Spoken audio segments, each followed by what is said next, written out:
The under contract. For that? All right. I know, crazy. I'll go ahead and call the budget work session to order. Before we get started, keep Kim and Dr. Millsap in your prayers this morning. Her dad's in the hospital, maybe had a stroke, and Kim had a loved one that passed away this week, and so we want to remember them. So. I have a son-in-law possibly getting kidney transplant. Okay, all right. Okay. Dear Heavenly Father, thank you for allowing us to gather here today. Thank you for all that you provide us. We ask that you have a special blessing upon those mentioned in these prayer requests for their family situations, and give them the strength and comfort as they're going through this, and just watch over and guide and direct them. Let us be comfort to them where we can. Watch over us during our budget workshop and give us the wisdom to make the decisions that we need to make, be with our citizens, keep everyone safe and healthy. In Jesus' name, amen. Amen. Jury. I pledge allegiance to the flag of the United States of America and to the republic for which it stands, one nation, under God, indivisible, with liberty and justice for all. And one other item before we get started, make sure I'm telling you right. Next Wednesday, the 21st, no, it's Thursday. Yeah, 21st, right, Bob?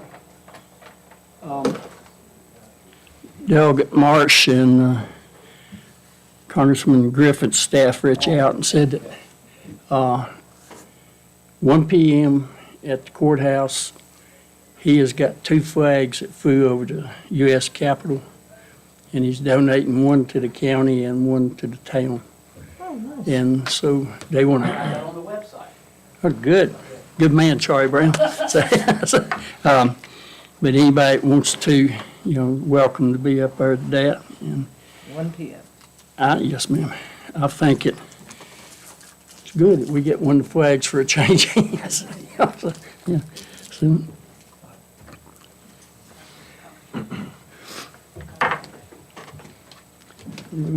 Dr. Millsap, you got any good news for us this morning? Well, as you know, you have the folks here. Sorry, we forgot to put it officially on the list, but we have the folks here from the Board of Elections. Oh, quorum, thank you. Kim's reminded me. We need to take a quorum, so thank you. If I might, Ms. Chair, can I go ahead and call the roll? Go ahead. All right, thank you. Ms. Bechtold?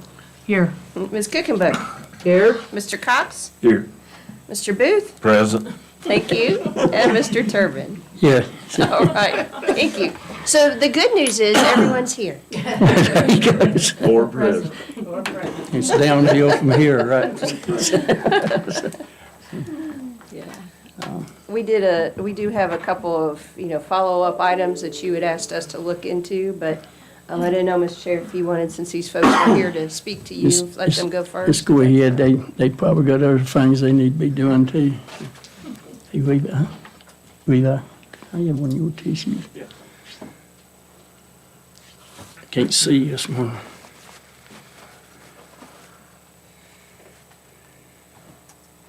Can't see and can't walk. Uh-oh. You can still Yeah, hear I tripped and talk. over Dr. Millsap right there a minute ago. You can still talk and hear though. Yeah, so. my wife complains about that too. It's called selective hearing. Yeah, y'all want to go ahead and say. So we have a little bit of a report. Here, I can give these to you if you don't mind. This is a restatement of the budget that you already have. I'll leave these here too. If you want to go ahead, can you just, for the record and for the video, just let us know your name and. Sure. Thank you so much. Appreciate it. Right, well, Let me find it over this time. Well, thank you for the time to come up here. I'm Breck Avalar. I'm the chairman of our Floyd County Electoral Board, appointed by the judges, and very happy to serve. I'm in my second term, I guess. Also, Amy Ingram, General Registrar. You all know Amy. Bob Smith, who's Secretary of the Board. You all know Bob. What we wanted to do was talk to you just a little bit about the budget request that we had made and the concept of adding voting precincts. Before I do that, though, I'd like to recognize, you all may have heard Lorraine Terry, who had worked for many years in the Electoral Board office, passed away yesterday.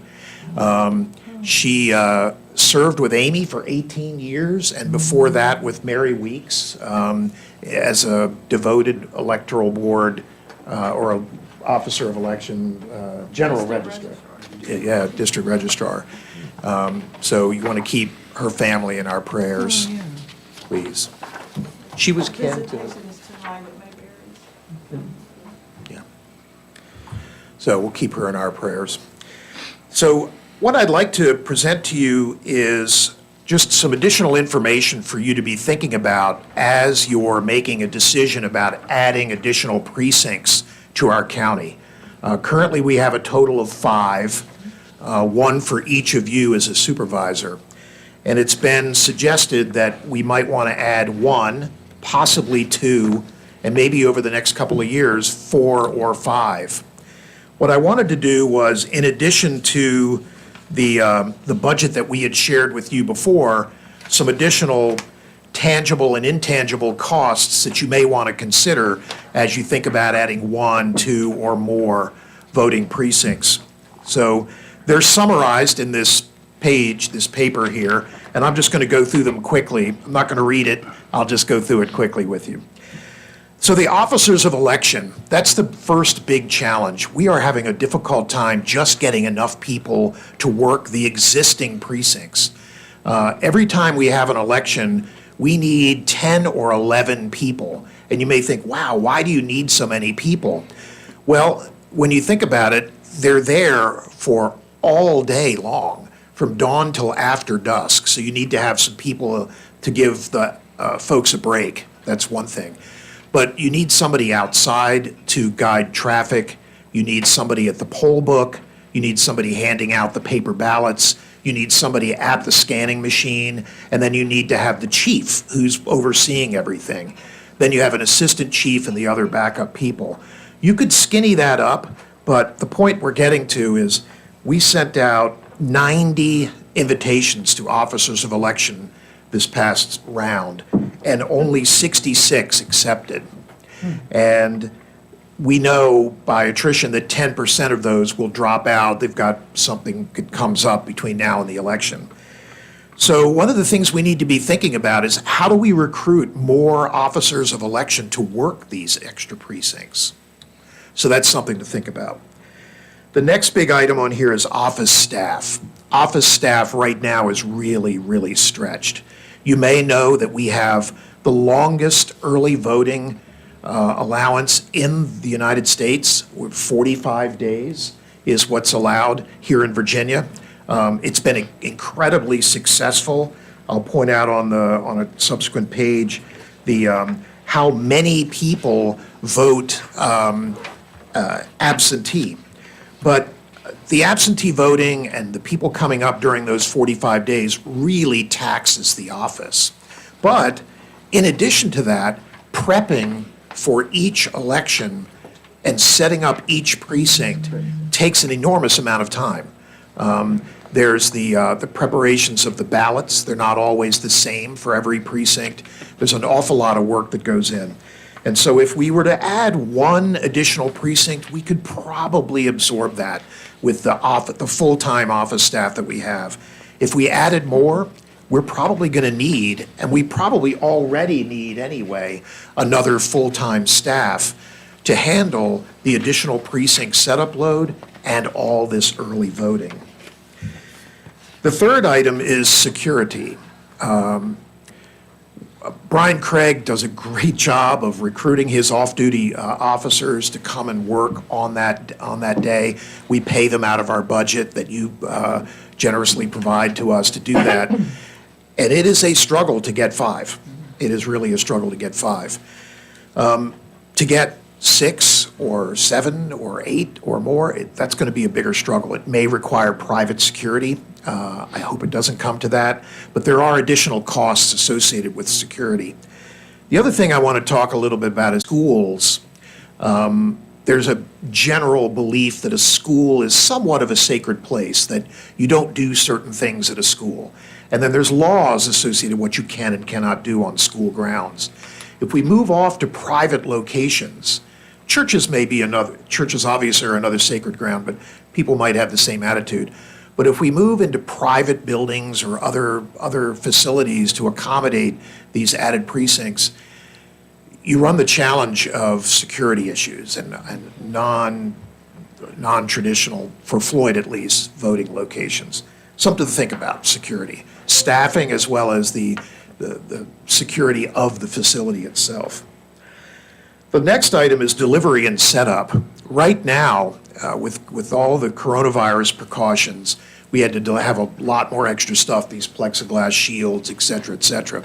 Even with that all aside, we still fill up a 15-foot U-Haul van with all the stuff that we have to take around to these precincts. And it takes a team of 4 all day long, the day before, to drive that around and pre-stage it, so that when the officers of election arrive on election day, they can set it all up that morning when they arrive. And even then, it's a race to get it set up. It used to be you laid out the voting machines, put a few papers on the wall, and you're ready to go. Now you have tents to set up and extra tables to set up. There's an awful lot more setup now with the curbside voting requirements and all these sorts of things. So adding additional precincts is going to add additional cost of the logistics. And once you've set it up, you have to go all back around and recollect it all as well. So it's just extra cost to do that, both in people and in rented vehicles, these sorts of things. Again, we can accommodate probably 1 additional voting precinct with what we have, but if we added more, there's going to be more cost associated as well. The last item on the list is the precinct supplies storage space. And if you look at some of the pictures, Amy did a great job of depicting it. We try to keep it as neat as we can, but with a limited amount of space, it's challenging, right? Some folks that have worked part of the early stages of election, calibrating machines and all, will know that room gets very hot. So there are certain things we can't store in that storage room in the basement of the courthouse. We have to store them in Amy's office. And there's some issues around locks that really need to be improved there. So precinct supply storage is a challenge for us already, as you can see from those photos. Adding more material for 1 more precinct, well, we could fit it in there, but 2 or more would really be a challenge, something to think about. And then the last thing I wanted to talk about, which is related to adding more voting precincts, but also related to additional needs that we have, is all of the early voting. If you look on the second page of your handout from 2019 to 2020, or maybe a more appropriate comparison is November of 16 to November of 20, we went from November of 16, a presidential election year, of a little over 1,000 absentee voters, that's when you had to have a reason to vote absentee, to almost 5,500 early voting people coming in on November of 2020. Now, remember, if you all have been up to see Amy's office and the steps and the elevator and the hallway, 5,500 people parading through there during business hours, 45 days prior to the election, that's a lot of volume. That's a lot of traffic. It's not a big enough space for that. And whether or not we added more precincts, it's really probably not going to impact early voting. In fact, we think early voting is very popular across the whole political spectrum. People love it, and they want to come and vote early. So it's something to think about. So, sort of in conclusion, what we wanted to do is to talk to you about the possibility of some alternatives to just throwing out extra voting precincts. We're happy to try for one. If that's really what you think will satisfy your voters, we're very happy to do that if that's what you want to do. Another alternative that we thought you might want to consider, perhaps in addition to that, or maybe even in lieu of that for this next round election, is the idea of satellite early voting. The state does allow, and there's a form here that I can share with you. I can give him this form. You can. Yeah. I shared it with Chris. Okay, Chris has got a copy. What's in my team. Yeah, it's an early voting absentee checklist, and it's got what it takes to set up an early vote, a satellite early voting location. And what it primarily comes down to is a secure internet connection. Because during the 45 days of early voting, you can still register to vote. So the very next day, somebody might do motor voter or come up to Amy's office and register, and then they want to go vote early. You need to know that they're on the rolls. That voter roll is kept in Richmond on a very secure server. We don't like to talk about the IT challenges that we've had here in this county, but none of the voter rolls were impacted. All of the attempts to hack the voter rolls, none of the voter rolls were impacted. So it's a very secure database, but we need to keep a secure internet connection to it while we're doing early voting. We could potentially print paper poll books each morning and bring them out there each day. That's a challenge. But the concept is, perhaps at the Green Mountain Church, we could set up an early voting, a satellite early voting location for maybe not the full 45 days, but maybe for Thursday, Friday, Saturday, for the few weekends before election, something like that. So we wanted to put these ideas in your mind to think about that. There's also a facility or a service. If you all remember the Bookmobile, do you remember the Bookmobile? There's a mobile voting location that you can rent. You could also buy them if you want. They're a little expensive, but when you look at the cost of setting up multiple voting precincts, it can be really expensive. So renting or buying one of these mobile voting precincts might enable us to one time set up secure, where we have the secure internet connection, and we could move that to different locations within the county, post on the website, run ads, put out flyers at various churches to let people know where it's going to be on what times. So these are some ideas, some thoughts we wanted to share with you. The remote early voting is a much lower cost solution in the end than setting up permanent voting precincts. You might forget that, we always have, in Virginia, we have a general election every year. That's just the way we're set up. But it's not just one. We narrowly missed having a primary, so that would be 2 elections. And if there was to be the other party's primary, that's 3 elections, and they're not always on the same day.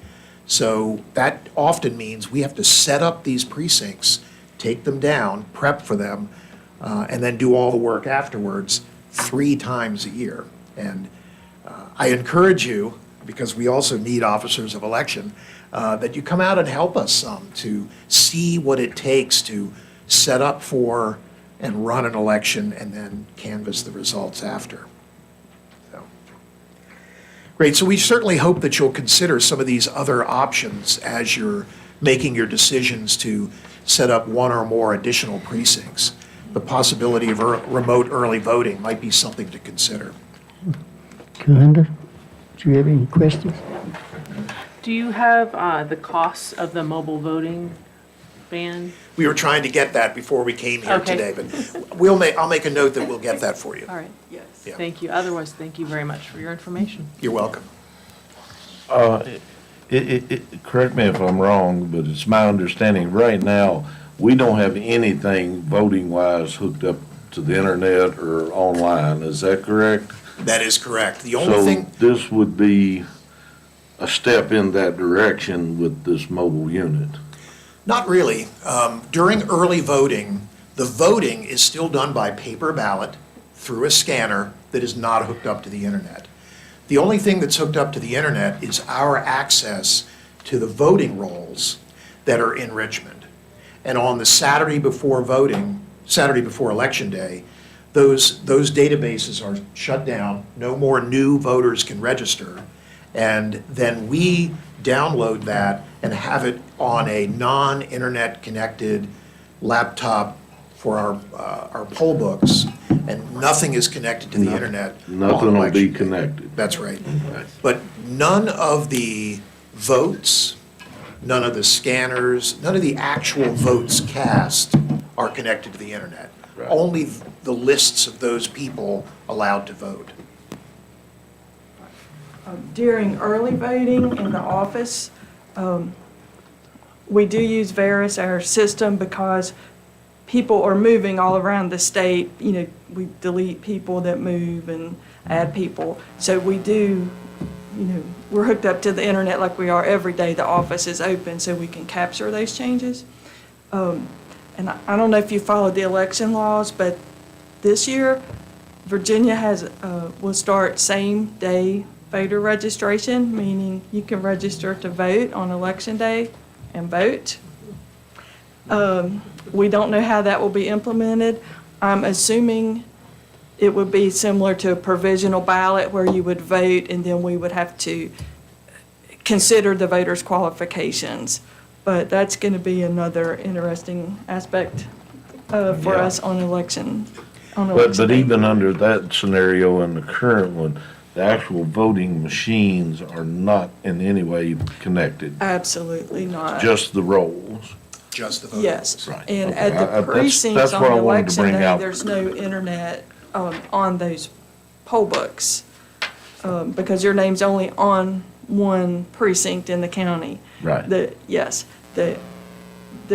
early voting, if we did a satellite location, we would have to have connectivity back to the office to verify someone did not come to the office and then go to another location, you know, potentially try to vote. So that's where you would need the connectivity to the current, up-to-the-minute voter list. Yeah. But to answer your question about internet connectivity of the actual voting machinery, Right. none of that is connected to the internet. And that's what I wanted you to say. Yes. Yes.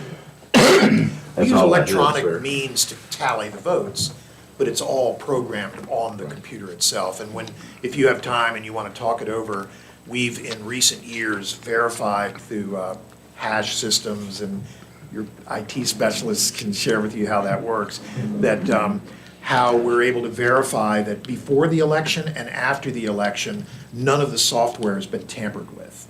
So not only is it not connected to the internet, but we can also verify that everything remains the same before and after the election.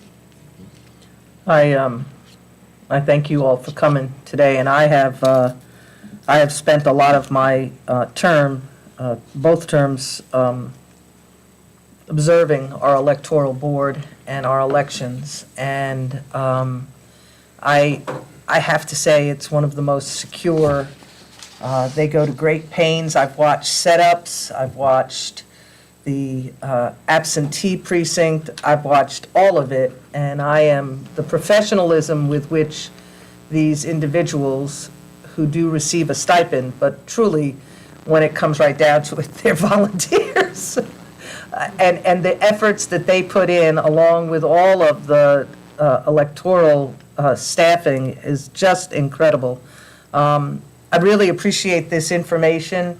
The library system, Floyd, Montgomery County Floyd Regional Libraries just purchased a brand-new bookmobile. We don't call it bookmobiles anymore, but that's basically what they are. I mean, and we've got a brand-new one. And it's amazing how it's going all across Floyd County in many locations that ordinarily wouldn't, have any way of having a library near them. So this is a very interesting, I hadn't heard about this, so I'm interested too to hear more about it and its costs and stuff. I have seen this, The new one? yeah, a few years ago, I helped host a district meeting and we got them to bring it. And it looks like the DMV Bus? bus, Yeah. basically. And all the stations are built in, and they're internet's built in, I guess, with the satellites or whatever, and it's ADA accessible. Yeah. It's really cool, and it was designed a lot for emergencies, like if you had a polling place in large places that was unusable at the last minute, you pull in this this thing. So it may be kind of cost effective. I don't know, but I will look into it. Yeah. And if you can imagine, for those of us that grew up in communities that had an ice cream truck that would come around. Yeah. And the excitement that would be stirred up by the children around that ice cream truck. If you could imagine if voters had that level of excitement when the voting truck came around. I remember both the Good Humor Man and Sal and Dom in my neighborhood growing up. Thank you for your support. We really appreciate that. And I do want to mention one other thing that we don't talk too much about. Amy is one of the most senior registrars in the state of Virginia. You may know that. She is now on the executive committee for the state, for the electoral board. Is that right? Registrars Association. And it has an awful lot to say about how elections are run, a lot of influence on the state. So in addition to our elected officials, Amy does have some influence. And if you have suggestions and thoughts about how the electoral process can be improved, please share it with myself or Bob, but especially with Amy. And I guess your other member too, Mike Massolini. And Mike, that's right, I'm sorry. Mike's not here, but and Mike Massolini. Will you do that? I was just going to say thank you for all that y'all do. It was very informative for me, understanding how some of that setup and process works. So I appreciate that information. My main question was going to be the cost of that Kalinda had already spoke of. So, but thank you for everything that you do, and we look forward to hearing further information there. Bit of history, I guess, from an old guy. So come a long way from the 5 machines sitting covered up in the corner of the courtrooms. And we had to check on a regular basis to make sure that it hadn't been tampered with. But we didn't have an ice cream truck. Bobby Gardner's father-in-law, remember him? Yeah, I do. Had that big old truck, and he had groceries on it. Chewing gum, cigarettes, coffee, sugar, stuff like that. And he drove around through the county. And everybody knew the day he was supposed to be there because he had the grocery list, so, and so it was. Yeah, no, it is a good idea now. That's right. Bring that back. So you But- recognize this idea that Yeah. if voting could come to you, the amount of Yeah, I ability guess they to do, get out more yeah. voters. Swans, yeah. You answered 2 of the questions I had was about that mobile thing.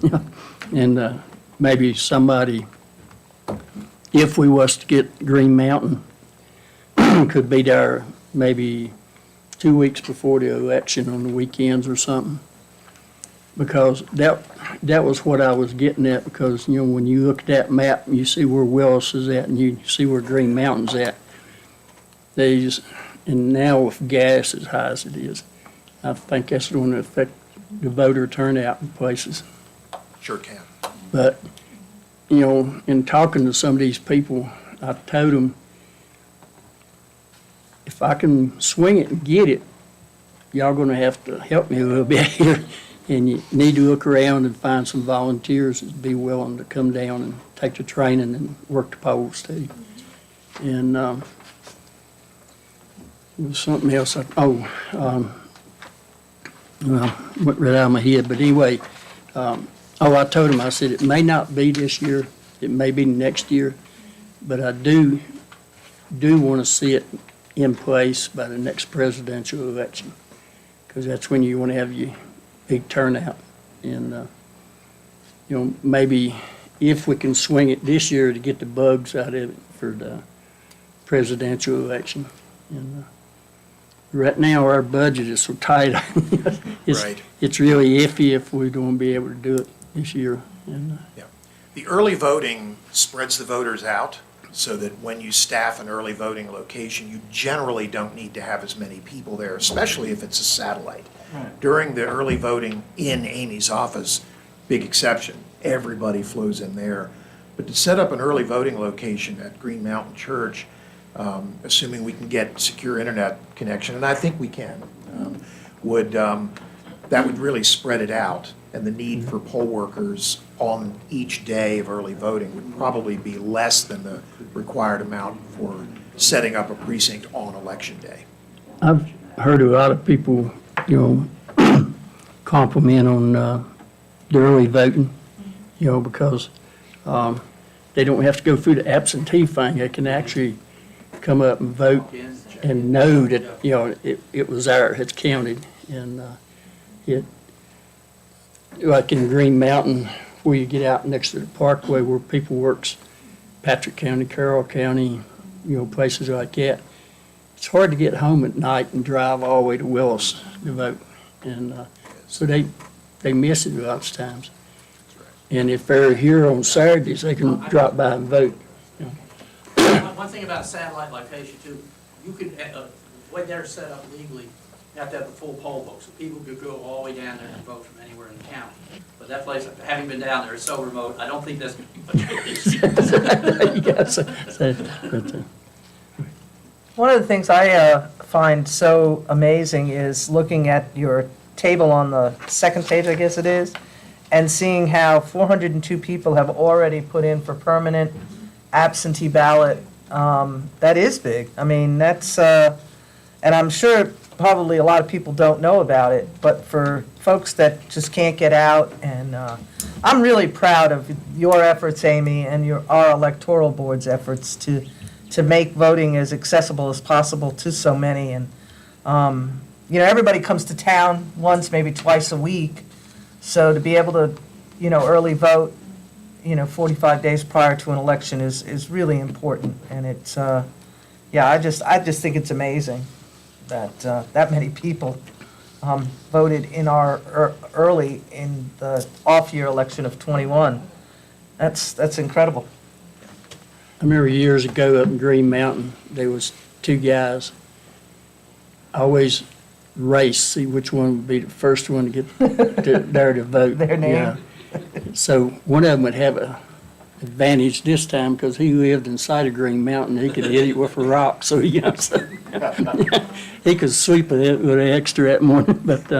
But everybody always got tickled at him too. It was just a game to them, and see who get cast that first vote. But thank y'all for coming down. And Thank you very much. So- We're always available for questions if you ever have any. Bob's gonna kick my butt for keep saying this, but I always say that's not Bob, that's Colonel Sanders. I do like you. He needs that hat, I'll admit to that. So, Thank you Thank you all. very much. Thank you. We found in Indian Valley, we show up at 5 in the morning, be setting up, there was a police officer. He lived in Floyd County, he was a Hillsville police officer. And he was always sitting outside, because the minute we opened the door, he had to vote and get over to Hillsville. so, There are a couple of them. Thank you all. Thank you. Have a great day. Thank you. Get up early. Get out there. And they do the first ones. They're never registered. good. Thanks, Chair. If I might, there are a couple of things that you had asked us to look into before you start going back.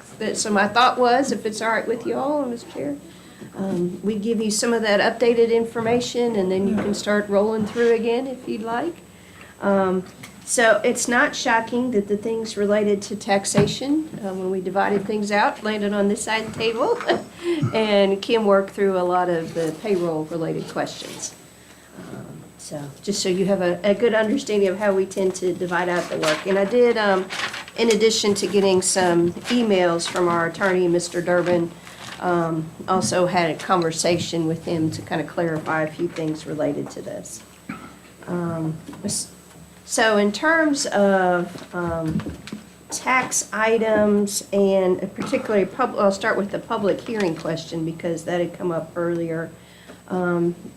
Just for traditional real estate taxes, if there is no increase in the real estate taxes, then no public hearing is required for that. So that's just the preface, and all of you may not have known that. In your trivia category, it turns out the code actually suggests that you all set the real estate tax rate in January at your organizational meeting. Before we have a budget. Yes. And I'm sure that has to do with because the real estate tax is an annual tax. Thank you, it's a calendar year tax. Right. And so that's how it kind of makes sense.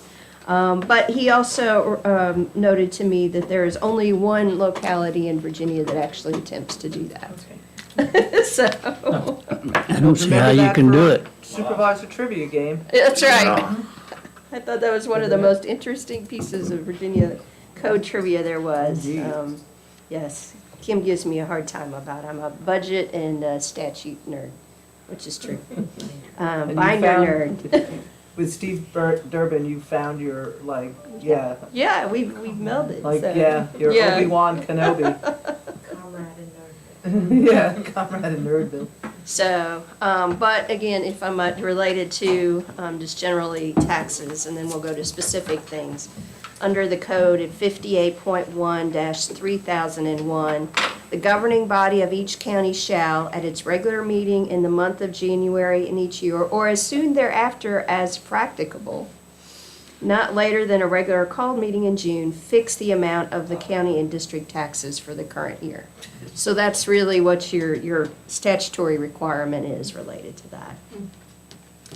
that. Then we talked a little bit more about, of course, the publicizing if there is a rate increase related to the real estate tax and the personal property tax. If the levy would increase, then a public hearing is required with one publication at least 7 days prior to. So as an example, if you all picked a rate today and that rate was higher than the current rate, then we would go ahead and prepare that to go to the paper on Monday to be published on Thursday with your public hearing to follow a week after that on probably the 26th would be the recommended date for your hearing, and then you can go from there. And that is, as you know, we're kind of a week behind where we had originally thought. So just if you look at your old calendar, it'll be off for that. You had also asked some questions, particularly Ms. Bechtel, about the transient occupancy tax. And so there were some things here that were also of interest. So under the statute, the first 2 cents, and I should say currently you levy 5 cents. The first 2 cents can be used for any lawful purpose. The next 3 have to be devoted to tourism. And then beyond that, you can go back to whatever purpose. And there does not appear to be a lot of control on the amount of that levy and the nature of that levy. So Steve and I spent some time yesterday kind of jointly Google noodling. And, several places, not many in the state, but there are places in the state whose rate is higher than that. And there are also some places that have a percentage and or an additional flat rate. And it appears any of those are allowed.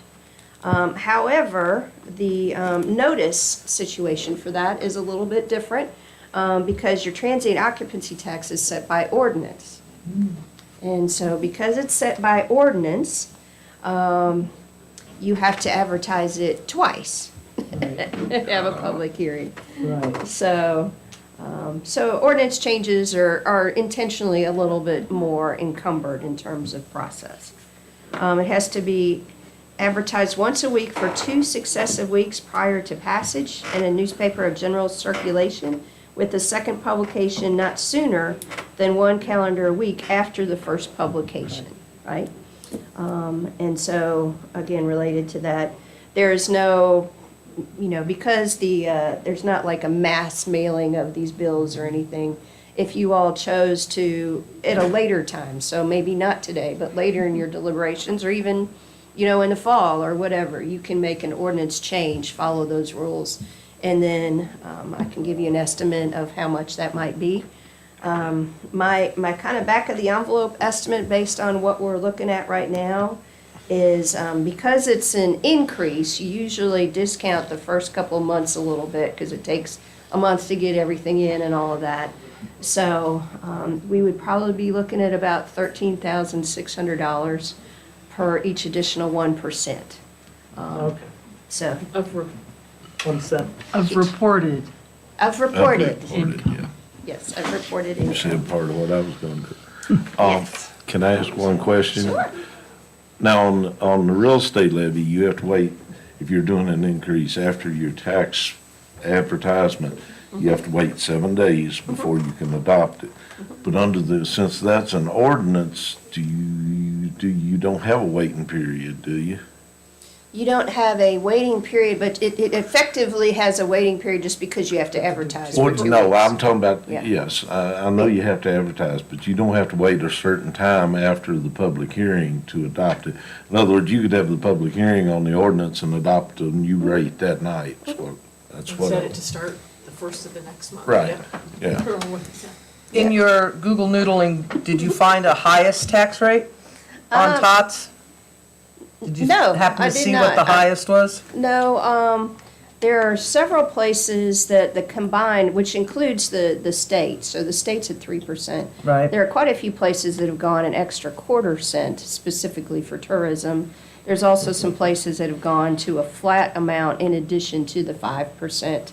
But I can spend a little No, time, I maybe just- while Kim's talking to you about payroll, I could look a little bit more. But candidly, they weren't really as high as I expected. I kind of assumed they would be, you go to Florida, it's 13% or something like that, you know. Yeah. I think So it was, Carroll County's pretty high, I think, in the Okay. city of Galax, because Yeah. my wife, she's a ticket booker, she gets Ah. everything. She stopped at Arby's the other day, and she was sort of jumping up and down because it's $1 meals tax in that city. Yeah, and, let's see, was there something else? I was gonna say, how much do we think is non-reported? It's hard to say. Would it be fair to say better than half of the occupancy Possibly. because of non-internet reservations that are being made? I'd say at least a third again, but you may be even closer. 'Cause it's a shot in the dark, you don't, because like you said, it's not trackable.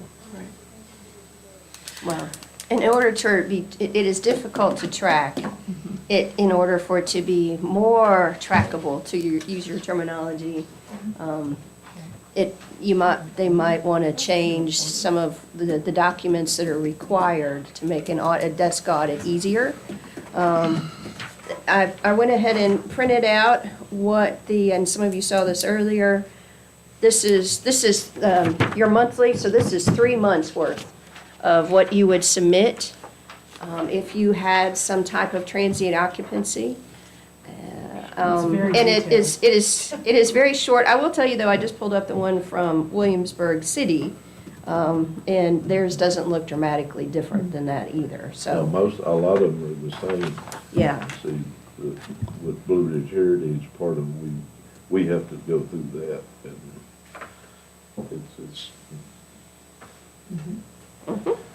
and it's really more of an honor system than anything, unfortunately. Let's see, other things, I think that was all on the occupancy tax. Then the last item that you had asked me about, tax-related, that I remembered at least, was the machinery and tool tax rate, about trying to change it to lower the rate, but eliminated the accelerated depreciation, so the new rate is more transparent and potentially, helpful for economic development efforts. So this was news to me, so this is where, to your point, Ms. Cookenbook, Steve and I had an interesting bonding moment about it, but in Virginia, this decision about how depreciation is handled is under the purview of the Commissioner of Revenue. And so I sent Lisa, Ms. Baker, a note last night and asked her to kind of that you all were thinking about this change and could she pull some things together. So she said that she would be happy to do that. But if you did something, again, if you make any modifications that increase the rate, which doesn't sound like that's your plan, but if you did, Steve reminded me, of course, you need to have a public hearing. It's whenever you increase a tax rate or you make a change to an ordinance, you need to have a public hearing. Would that have the waiting period requirement? Or? As well, if wanna it's, check yes, on it. because it would be a change to the ordinance. Right. So 2 public hearings. Two And a public seven- hearings, but No after- 7-day. After the public hearing, you wouldn't have to wait, you could do it the The same. next day. I believe Next so. morning. That's the transit, I believe so. yeah. Yeah. Maybe double check that, just, Yeah, So we could would. lump if we made public it. hearings together. I would do that. or pop them right behind each Right. other. And then I think on all that, Mr. Chair, the final thing that Steve recommended, so this is advice, not statutory requirement. Well, maybe statutory requirement, but his advice is, for instance, when we talked about if we might have the budget and then potentially a real estate tax increase, a change in the tot, all those kind of things. You are, of course, welcome to do that all in one sit-down, but his recommendation was to officially make each of those a separate public hearing, even if they're just 10, 15 minutes. So 7 o'clock this one, 7:15 It's that one. cleaner. Yeah, absolutely. Yeah, Yeah, because we get them all run together. I mean, I've seen them before where we've had 2 of them, and I'd like to just go through one of them before they start interjecting stuff from the next one, you know? Maybe have 2 sign-up sheets or something, you know, to keep them separate. Take a break between Yeah. them. Yeah. Yeah. Make it nice I and mean, if we clean. have 3 or 4, just 1, break, come back. And that way, if somebody's Right. wanting to speak at one. Right. And not all 3 of them. And they can leave. Yeah. Yeah, they can get up And and it leave. keeps it easier for staff I like that. Yeah. as to what comments went to what. It does, to Mr. Booth's point, and it also, I think he suggested in his experience with multiple counties that it also makes it a little easier for the chairman to be able to keep order, because you open a public hearing for, say, real estate tax increase. All public comments should be related to real estate tax increase. Close that book, open the next book thing. So that gives the chairman a little bit more authority to kind of keep things in a box. Kim can testify to this, because when all 5 of us get to trying to talk at one time, I can see her wheels start smoking a Yeah, little smoke bit. You know, comes out of her ear. so we need to be in tune with that, you know, to help her out when she's. So on the machine and tools tax, you were thinking that it goes back a long way, right, Jerry? That I think it does. It's been that way as far as I know. Now, the specific reasoning, I was shooting in the dark, that it Right. might have been agriculture related, but, but since we've already taken care of that, without getting into it. right, right. Yeah, I think that's what started it, and then that just sort of dropped out over the years, and then, That's what I think, Yeah. but, you know. But back to the economic development point, I think it was a good point. Somebody pulls that up and they look at it and they go, wow. Yep. And it's not actual It's not, it doesn't reflect the actual tax. Yeah. Now, I don't know if that change is gonna be a big hoopla or not, but I would think if we change our system, it'd be a fine time to do it. Right. In unison, Right. Yeah. Certainly would be more transparent. Yeah, and if I might, Mr. Chair, before I turn it over to Kim, you usually ask me if I have any good news, and I usually have nothing to add, unfortunately.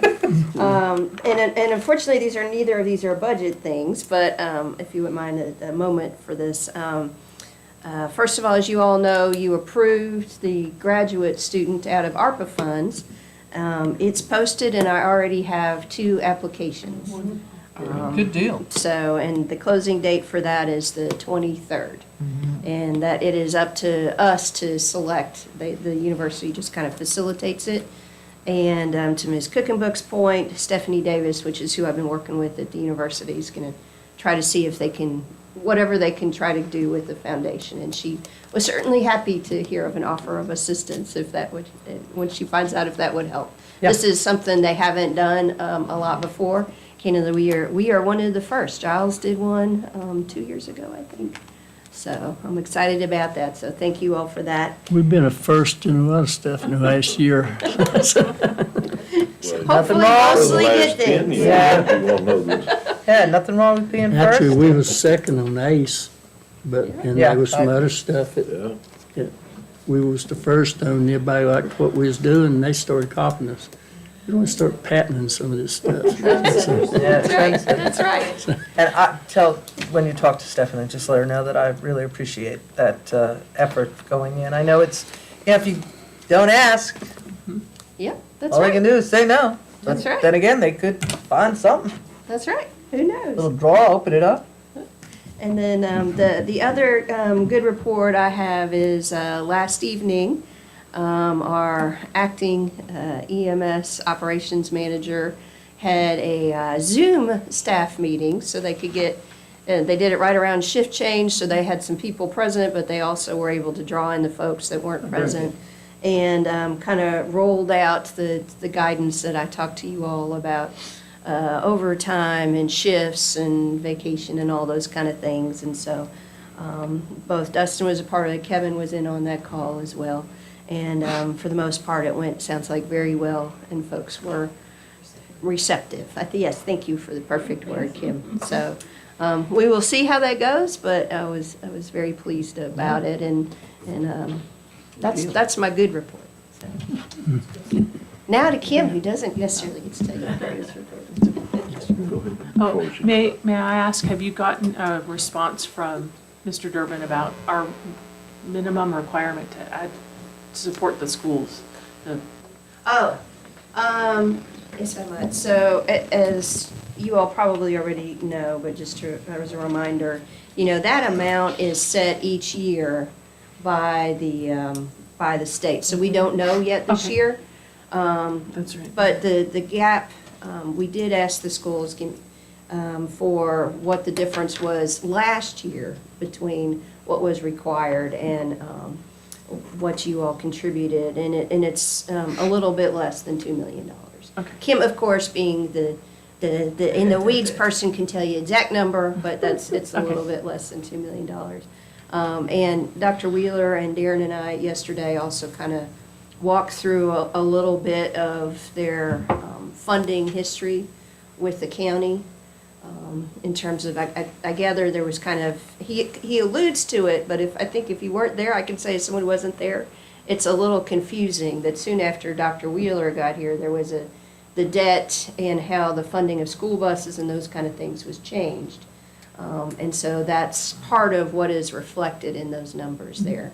And you all who've been here longer can probably offer more guidance on it, but essentially, the understanding that it became, as debt rolled off for the schools, then that funding that had previously been committed to that debt rolled into a capital fund for the school that then they can use to purchase buses and those kind of things without having to come back and say, we need a school bus kind of thing. But it is kind of in a separate bucket for just that reason.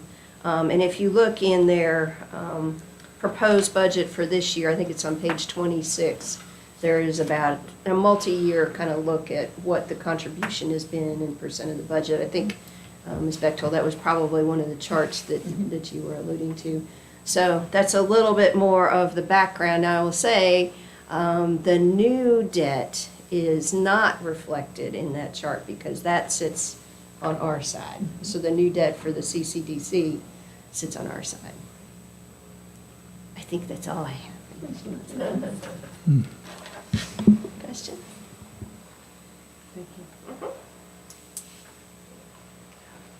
So if you go into your Board of Supervisors draft folder, and underneath that tab that says Board of Supervisors change, last meeting we had the department head recommendation, which was 100% of the sheriff's budget request. leaving that meeting, you asked me to pull out the original request of $60,000 for fiscal year '23 for the dispatchers, or who was under the departments of the dispatchers, and give them a 4% increase. And again, that would depend on how you want to move if the state, whatever the state dictates for comp board positions, 2% above that, however you want to go. But this is the 4% straight across the board for the 10 dispatchers that were originally a flat fee of $6,000 each. So bottom line, it changed your budget $53,105 less on the sheriff's budget if you were to go 100% of his proposed. What was that, 53 what? $53,105 difference. So for just an overview, when I put the sheriff's budget in, it would add a deficit of $354,776. With the taking out that $60,000 and changing it to 4% for the dispatchers, it put the deficit at $301,671 for 53.05. So this also reflects moving the backhoe of $120,000 into the ARPA category, and also removing, per your request, the 2 polling stations, new polling station at $50,000. So $170,000 came out of your budget. Chairman, may I? We're still looking at a lease option though, right? Are we Yeah, still looking at that? We're Oh, still okay. looking into All right. the bids to come in. Yeah. It's just, unfortunately, that area is a little bit slow. Yeah, that's okay. Yeah. That's okay. I'm just Yes. saying that we are still looking at That is that. correct. All right. Okay. So 351. And remember, that includes, the additional SRO. That also includes, I moved everybody around, so you will not see a change in animal control, because animal control did not have any of those employees assigned to them in their description or account. But that does include the animal control with 3 full-time employees. Yeah, now we had asked for possibly looking at it with the 2 full-time and the part-time. That was never. Well, I I mean- did not understand That brought that's up, what you that wanted. was brought brought us, up, yeah. but that didn't include full-time SRO. Yes, it did. Right. Yes, it Because does. that is Excuse me. one thing, the county, and we've had people at the podium Mm-hmm. and wanting the resource officers. 5. Yeah. So that his budget includes the additional SRO, full-time, with all benefits. I'm sorry. Now, that's 4% with the dispatchers, Did And the 5% with the, everything That's else. Okay. So if the state comes in at the 4%, that is correct, then we still have room to move that is correct, down correct, in cost. that's correct. And that will automatically be calculated for the Right. city. And that also includes 100% county-funded, 100 per year of service amount. So, and again, that's $28,200, which when I spoke to Sheriff Craig, he said less than half of that amount, the $28,200, should come from the comp board. So there is an opportunity of a decrease in that category as well. Now, is that for, with that $100, is that for all the employees That is there? correct. Or is that just for the ones the comp board pays for? Per his proposed budget, it's 100% of the staff. Less the dispatchers, 100% of the deputies, the sheriff's staff. So yes, and that ranged anywhere from $100 to the highest of individuals getting $2,000. Dispatchers is not gonna get much on that one, because they got such a turnover on that. Yeah, no, they didn't get anything. One dispatcher received, I guess, the retention program. One dispatcher, per the proposed budget again, received a step increase of $750. Well, I think that was, if I remember correctly, and I can verify, I believe that was part of the retention program. right, and I understand that, and I want to support his retention program, but that's would equate to what we might do on a longevity on our side. And then there Would it is, create a problem if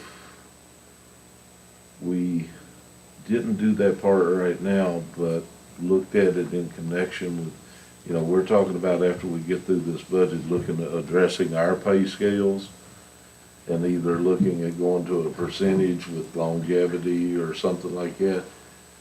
Would it make sense to do all of that at one time?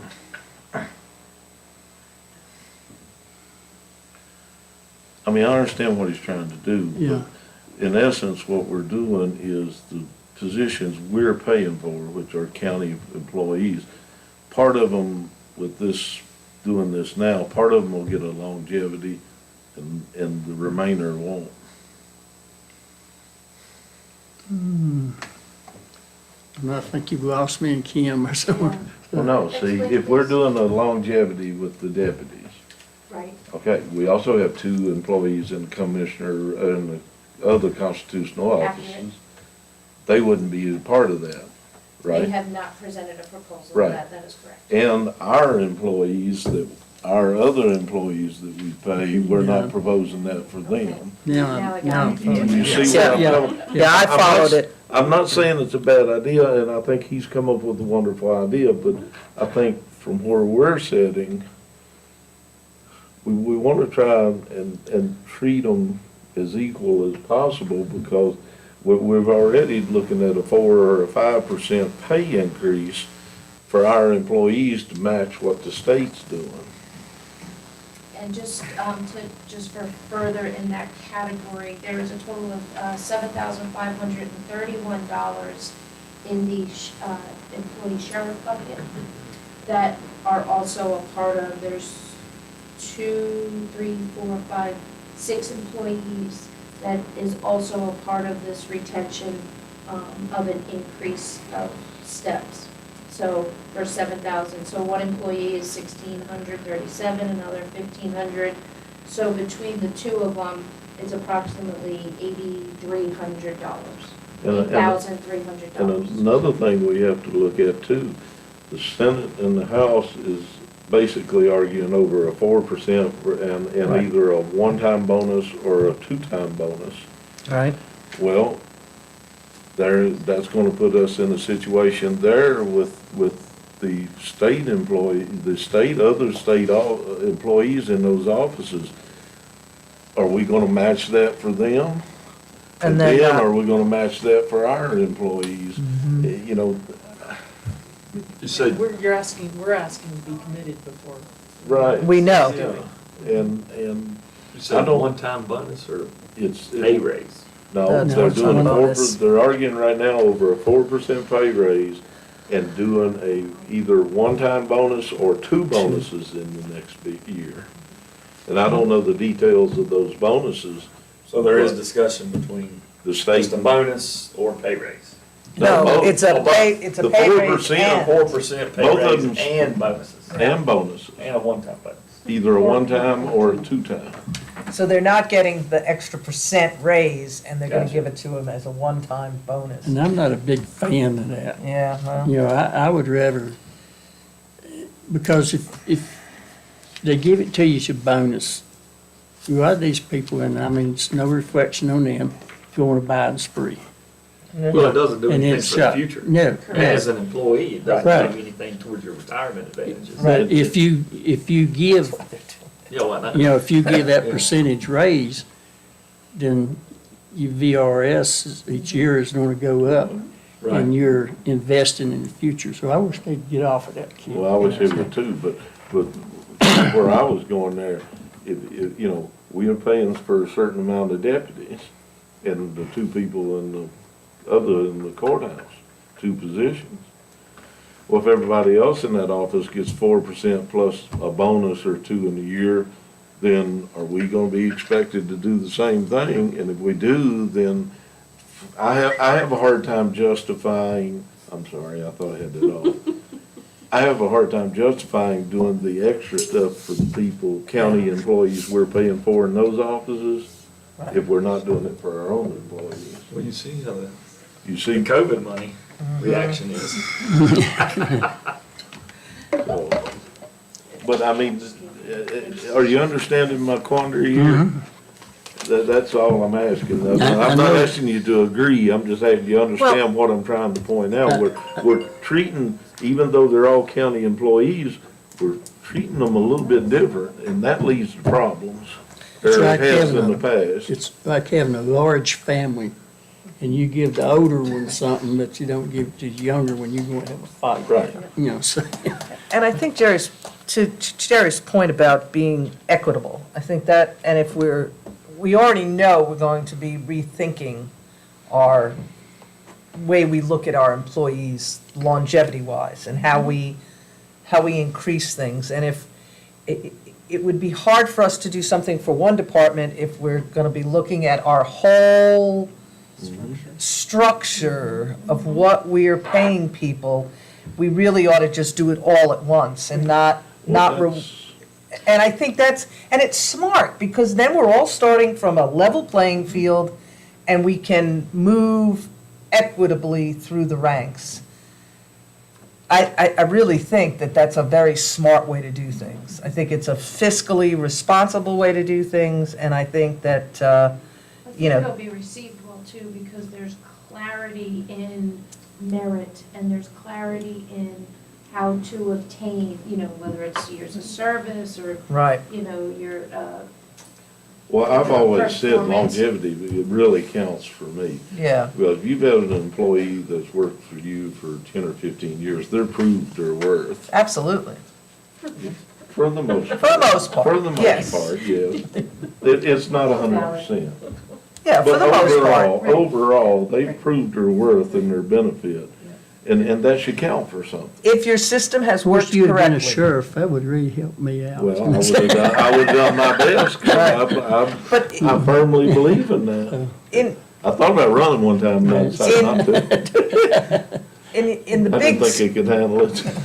in the big scheme of things, I think Kim's point about clarity, it's really important that everybody understand with a clear and concise framework of how we move forward with this. And I think that's because people will change at the top over time.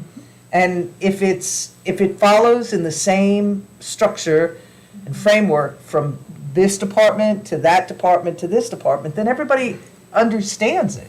And we may be in a position where we could do more than just $100 or whatever. We You know, could I know be. that's what he's put out. I'm not promising that. And we all, Right. you know, your crystal ball is no clearer than mine, so. Right. But, or it may be that we have to do less, but I think we do it all at one time. You know, like you said the other day, that me and Levi could probably relate to some of this stuff. See, for the last probably 10 years I was at the sheriff's department, I had the most years service of anybody in that department. And I was in this little bitty island, you know, where I was One of the I was lowest just paid. there, and Yeah. everybody around me was Kept getting getting all this high. other stuff. Right. And I wasn't getting nothing because I was at the top of the scale, Yeah, you know. Yeah, I mean, that never, ever, ever made any sense to me. never felt good Yeah. either. No. No, and, you know, when I retired, you know, I was making less than what they're starting in for now. And I ain't been retired all that long, 12 years, but, you know, it just boggles my mind sometimes. Of course, it's a different day and age too. Well, and if you look at the longevity and the merit, you know, you have a flat rate across the board, then the merit and longevity comes in based on their reviews, Correct. department head So- reviews. Could and- be So- certifications or and- obtaining things within their department. You know, if you come in, let's say EMS, if you come in as, you know, the basic, and then, you know what, you've done your due diligence and now you're a paramedic. Mhm. There's monetary Right, implications that could have, which also benefits the county. right. And when And- you and- invest, you know, you reap the And if you have reward. if you have one that just does their job, and that's it, Job that, performance that, is that goes into the So, performance right, Yeah. so are we all in agreement that we're gonna stop beating our heads against the wall till we review our entire pay structure? There you Yes. go. All right, let's go. So can I take us down a completely awful dirt road? Are we taking that out of the sheriff's So, request? and that's or- what I'm just looking I'm at sorry. Yeah, absolutely. clarification. So. I feel, yeah, I'm nodding my head yes, until, let's just do it all together. Right. Okay, so I'm going to take out the step increase within the sheriff's budget, which would also include a dispatcher, because it's combined, in the amount, his $7,531, and then $750 for the dispatch, and I'll roll that up again in the payroll area, Removing it. removing it. What do you mean by rolling it up in the payroll? Well, because that's going to affect their payroll. Right, Because got that's it. included in their The down- overlay the bottom just line. associated You'll have to costs. recalculate That the is bottom correct. line. Yeah, so it'll change Understood. some of those numbers, okay? And if you want, I'll put it in the third line and continue the way I'm doing it, so you can follow. Is that what Sounds you great. want? Yes. And maybe before we go, is the dirt road still within the sheriff's office? No. Okay, I still would like to look at the part-time animal control. Go into the part-time, just to. We'll go back to that one after Glenda gets No, hers. we can No, do no, that, no, we can do no, that, I- because I my don't dirt care. road is completely out of law. Oh, okay. In other words, not having 3 full-time, go back to our 2.5. Two full and or a half, whatever. right, 2 full-time, half, and a part-time for animal control. I just wonder what kind of savings does that bring us? I mean, I don't know, I'm looking for consensus. Was you able to, or we probably didn't ask you to do it, but Yeah, the I'd like to sheriff, see how many yeah, that's right. calls they're getting. I mean, actually going out, boots on the ground calls Yeah, you Yeah. did ask. over the Yeah. next, Yeah, you said something about it too. yeah, Well, then the manpower right, for feeding and right, cleaning and all that stuff. yeah. So, the sheriff's message says he's out till the 18th, but I did send a message. It was this morning, because I realized when I got here I'd forgotten it. And sent it to Chase as well, about if they could, that you all were interested in a report of not only calls, but calls out. And I don't know, you all would know better than me, but I think I remember the sheriff and I talking about when Mr. Coleman was over there, part of his duty was a database that the state was requiring for every time there was an interaction with deputies. And so maybe there's something in there that, if he's allowed to, that he could pull out and share with us. So, Yeah, I think every time they make public contact, they've got to count that as a call. But what I'm interested in is number of times that they call just, hey, I want to adopt that pretty puppy you had on Facebook, How many- compared to the ones where that Out they on the actually property. went down. yes. So we can go back and pull out, because Dale does send to us, that weekly, or a monthly summary that shows the number of phone calls. Right, as there you go, opposed- yes. there you go. So we can pull that out for you. Maybe we can highlight animal control, then, that line. So am I understanding, leave it until we get this information? Yeah, leave it Like the until we 3 get it. full-times, Then we'll change it? Yeah, I actually have it highlighted in another place that I'm gonna do, so I know that that's a question and I can reflect my notes. So Okay. you guys can let me know when you want to change that status to part-time. On Is the that what animal, I'm, yeah. am I understanding that correctly? But we're going to have to keep in mind that you'll be leaving out on Wednesday, flying out. At Going to the Tuesday funeral, evening, but I'll be yeah. here Tuesday for the budget meeting. yeah. Okay, okay. We want to take care of you first. Yes. So- Absolutely. Thank you so much. As a resource management for animal control, now that COVID, we're in the post-COVID time, could we use, is it possible to use inmate manpower to feed and clean the animal control?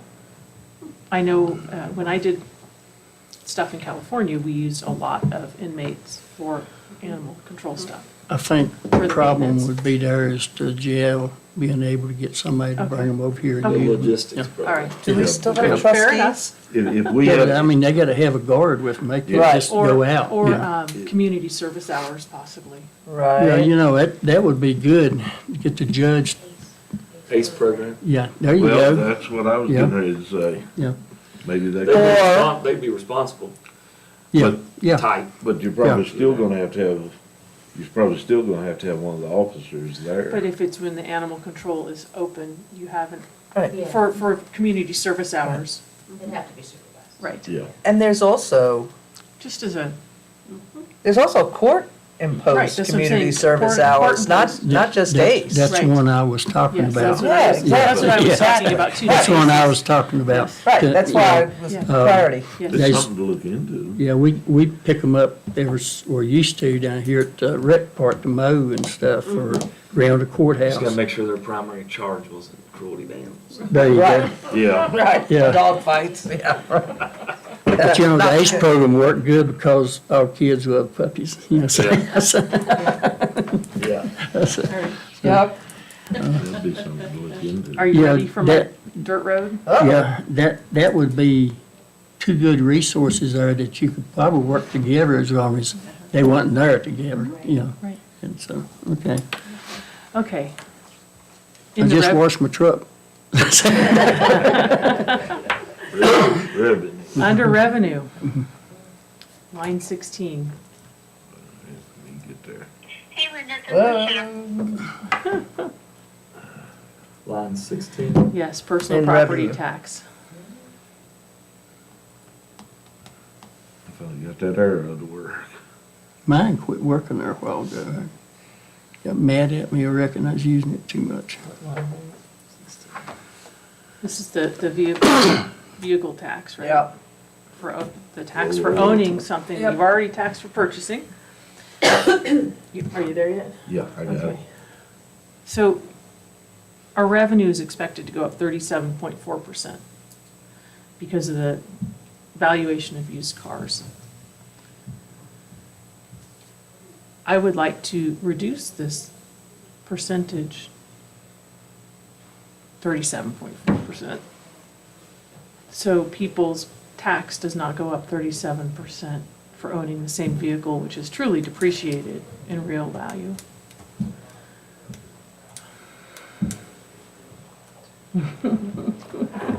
There you If I go, my might, dirt just road. for Go ahead. clarification a little bit. So there are two factors that are driving that increase, and just want to make sure everybody's clear on that. So you are exactly right, Ms. Bechtold. Part of that is the increase in NADA values, which I think is being seen nationwide.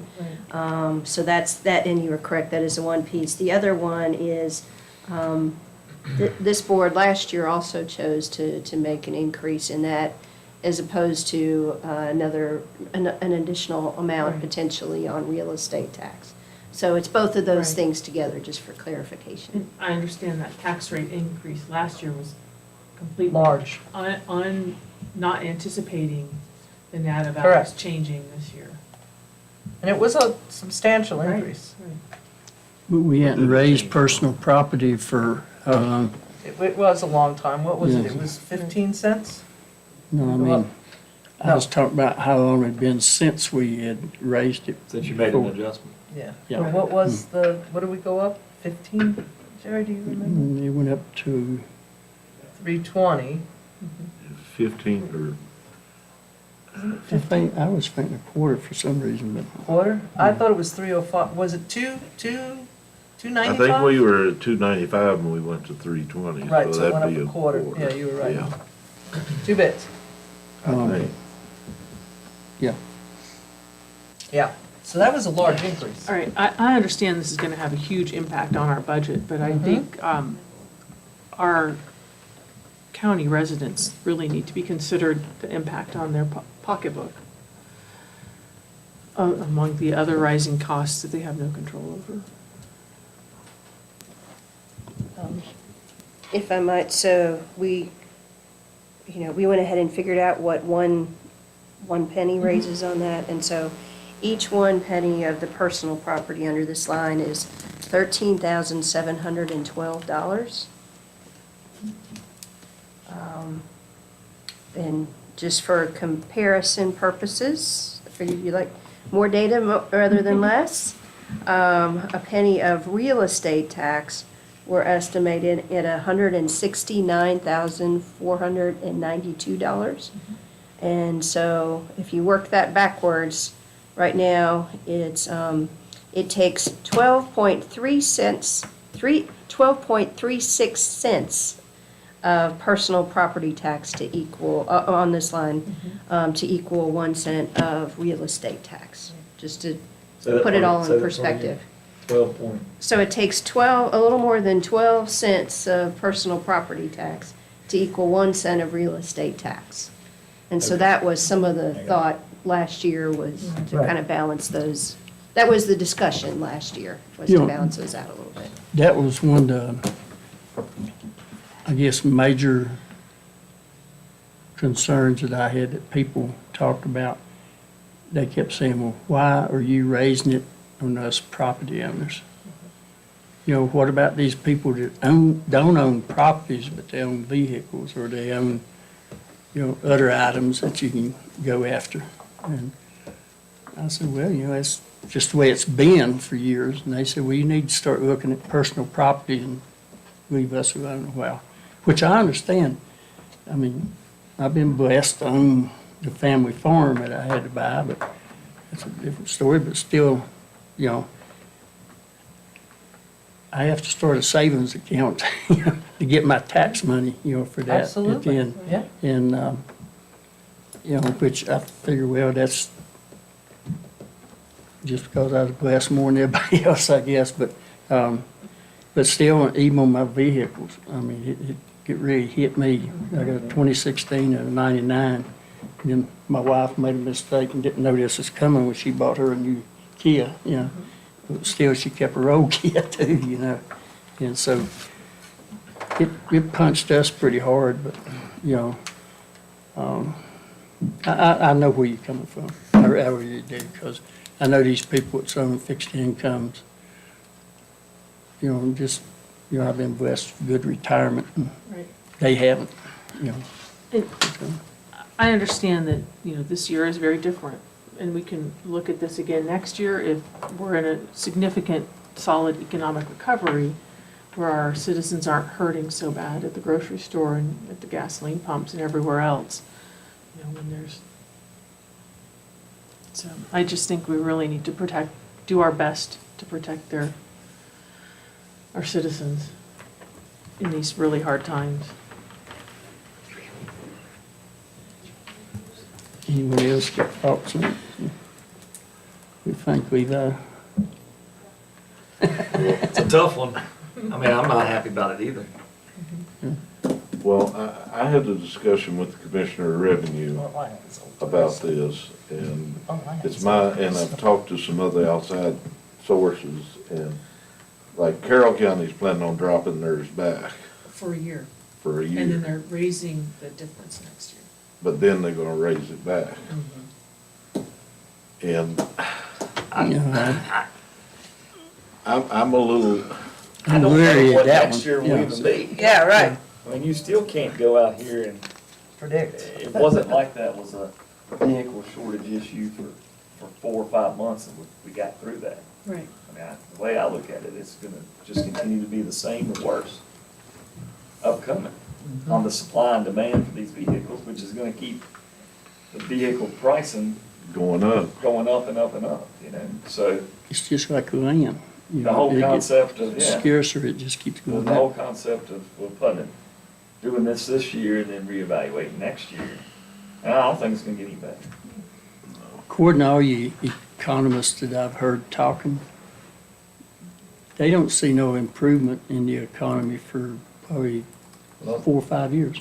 I read an interesting thing this morning that was talking about some real estate, different thing, but it applies to more than just real estate. But, you know, are we really seeing low inventory, or is it actually just high demand? You know, that's a good question. Is it- I've wondered that yeah, is it myself. really low inventory of vehicles out there and so forth, or is it just more higher demand because of people's needs and wants? But I don't know, and I don't see the pricing getting better. I believe the reason that a lot of these older vehicles has increased like they have is because, see, there's chip shortage and Oh, people's yeah. not selling their new cars, they sitting on a lot somewhere. And people are reclaiming these older vehicles. Just like a farm auction we had a couple weeks back with some equipment, the 91 John Deere that ain't gonna break down Mhm. compared to the 2018. The 91, no loader, no four-wheel drive, 4,500 hours, Mhm. about $54,000. Brought more money. Yeah, yeah, Same way with these track, you know, Yeah. stuff with the high def yeah, or the no def. yeah. Yeah, people don't want that. They wanna go back to some of the older stuff. It's I'm glad I simpler bought to my use. Power Stroke when I did because I bought it dirt cheap Yeah. compared to what that truck would bring you right now. Yeah. And what it got assessed at. Yeah. So given our our budget constraints, if we were to even propose looking at a fraction of what you've proposed, Kalinda, that would still require us to take out our knives and continue to slice away at a budget that's pretty lean right now, anyway. And I do understand,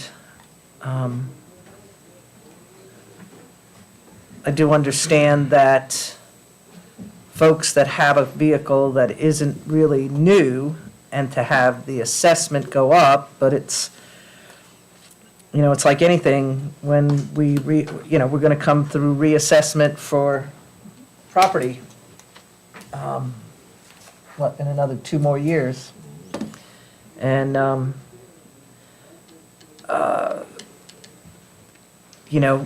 property values are going up, up, up.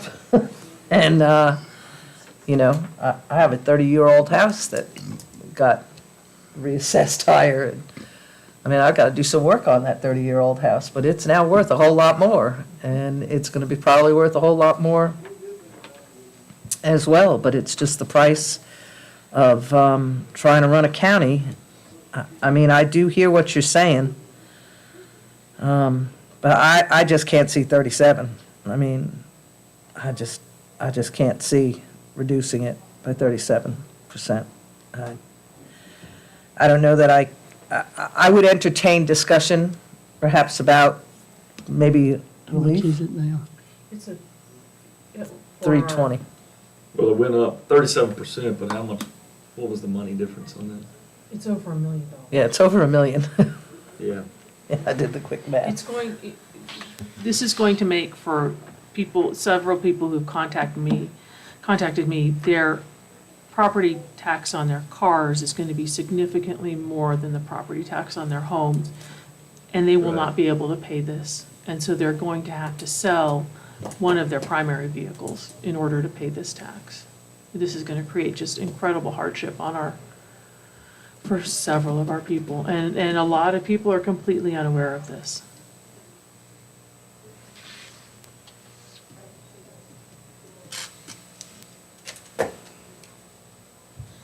I can come up with that $1 million difference pretty quickly.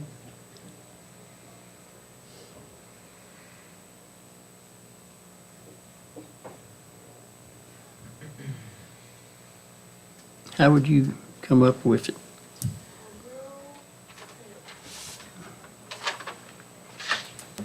Well, the school has lost 177 students this past year, is that what they said? And their school budget is up. So let's try to balance that out. The decrease in students just from last year brings that $1 million out, pretty much, I believe. if my not enough coffee calculations are close. So the school continues to spend more money every year with significantly fewer students. Not the debt service for our CCD building is not included in that budget.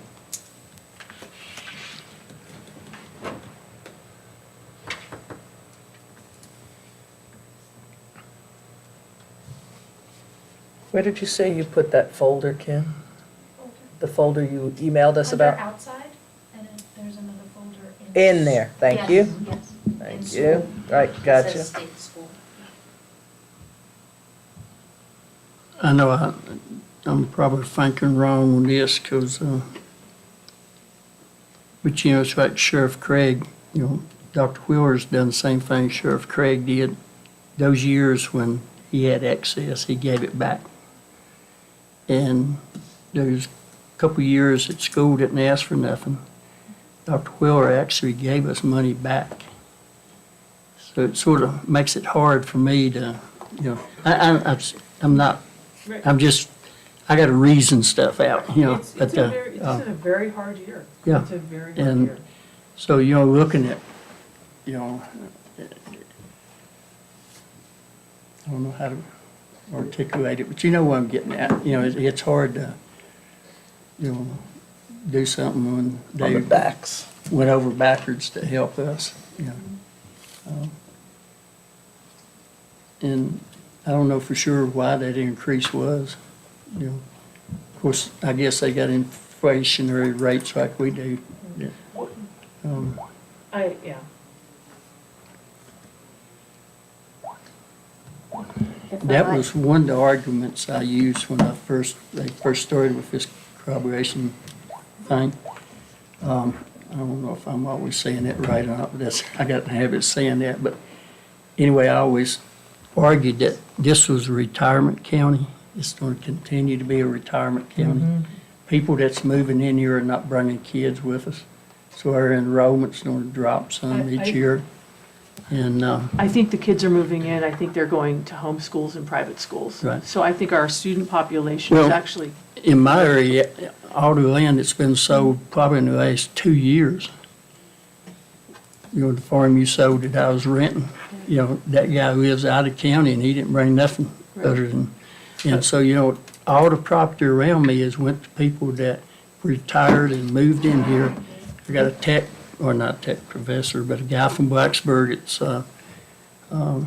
getting ready to retire from Branch and Associates Construction. He bought a farm. They don't want to build him a cabin right in the middle of it and forget about the rat race, you know. Yep. So, you know, that hurts our school enrollment too. And then, like I say, the homeschooling and stuff like that, but there should be a hand-in-hand, not necessarily 100% hand-in-hand, but when you have a decreased enrollment, you should have a decreased expenditure also. When you lose, you know, I know that when we have fewer people living in our house, the expenses go down. if Marie gets her, It didn't get carried to the floor. yeah, but what I mean is, I mean, she's gonna keep beating that, no. If she gets that through, oh, it's gonna, you know, increase school budget some for, I mean, not all that much, but, you know, it'd have to affect them some. Do you want my calculations? Just No, I was calculate. just Okay. looking at this part, on that personal property. You know, our current budgeted year, we budgeted, for budgeting purposes, we budgeted $3,089,216. And they've projected, if I'm reading it correctly, a 229,000 and change increase from the current year to next year. So the almost $1 million change actually took place between 21 and 22.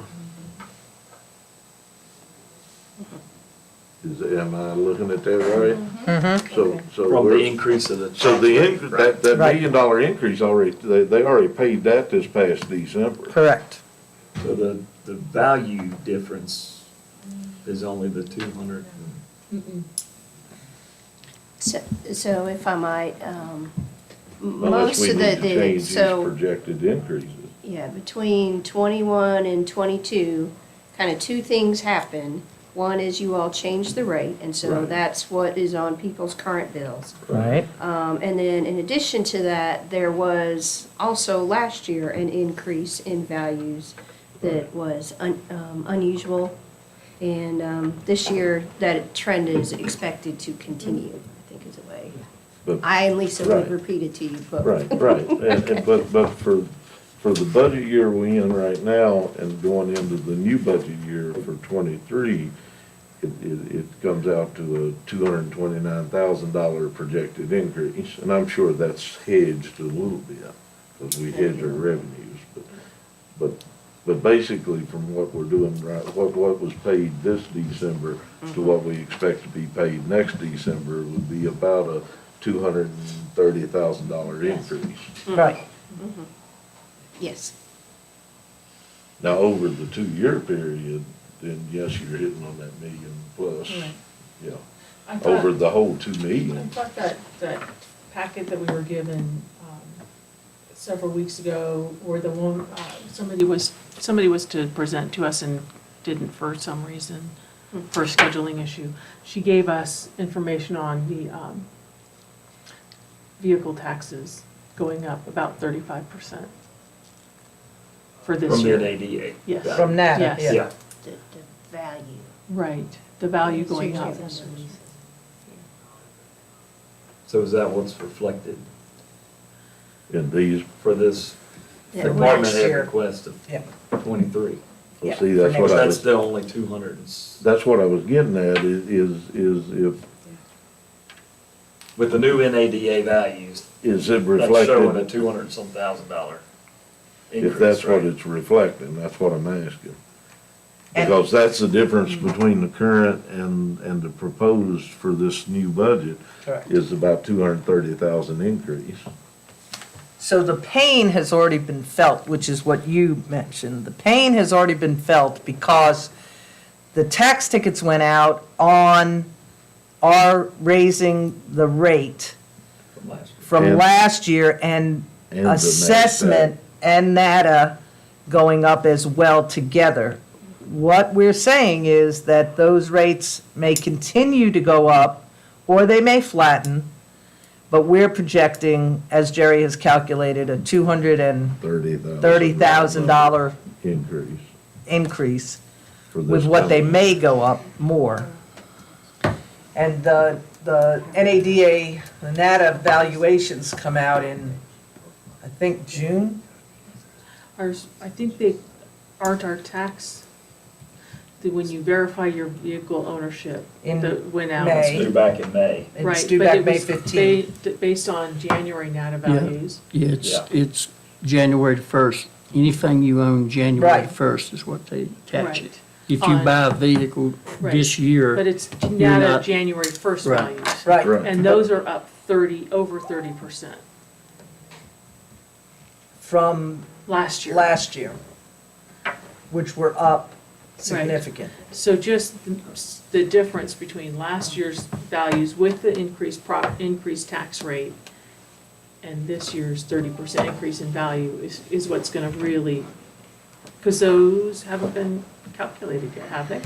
This increase for this year I of don't 30%? think so. Right, that's what I'm So like saying. my bill of showing my ownership is due back May 1st. Right, Right.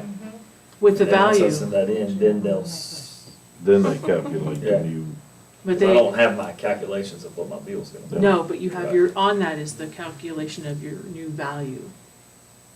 If you looked at it, On that form, uh-huh. I hadn't sent mine back yet. So You know, I'm afraid of that it. increase, I know. that increase of 30% in value is not I believe is not reflected in this department head request. I'm not sure. Because she hasn't gotten the confirmation of ownership. Yeah, so these are last year's. Right, right. And that is kind of we called Cindy to double check what our historic practice has been. And so that's what we've done. So you're thinking we're gonna see a larger increase than this? what's showed here.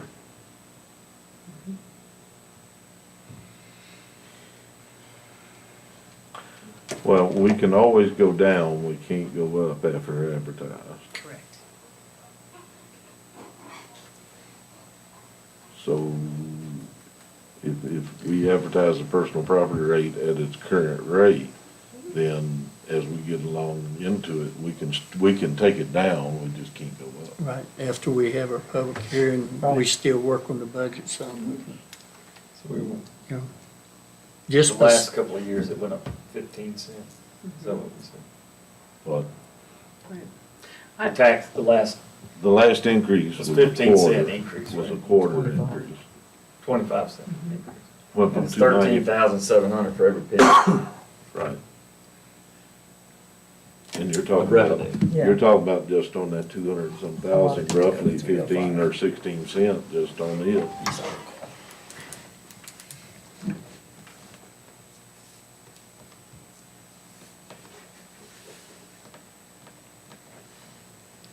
And the one you're talking about, Carroll County's doing, I Yeah. really, really, really believe that's gonna come back and bite them Oh, big absolutely. time.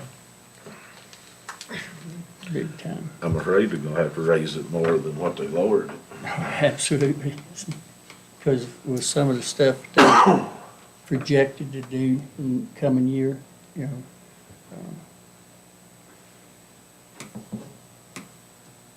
I think the average citizen feels more pain on the real estate or the personal property. Depends on the citizen. Yeah. That's what I was talking about. a That's while what, I ago. mean, that's what I was Every- trying to sit here and gauge my mind. Right.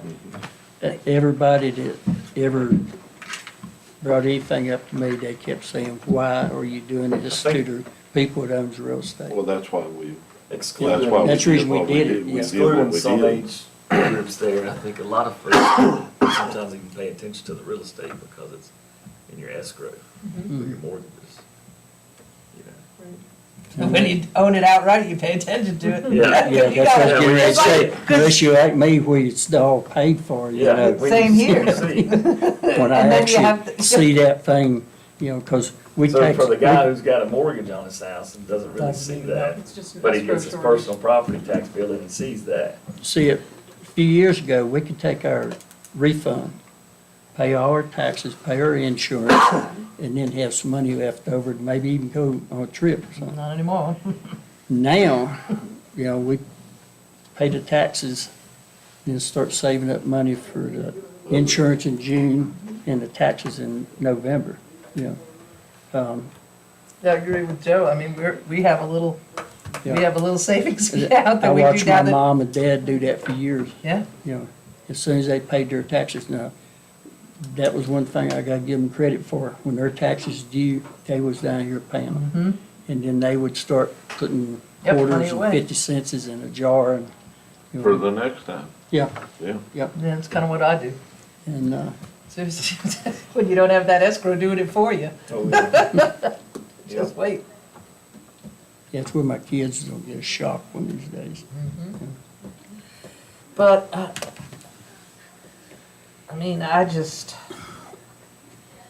I mean, I know my two compatriots here knew that was a little sticky situation back when we discussed it. I did not want to go that high.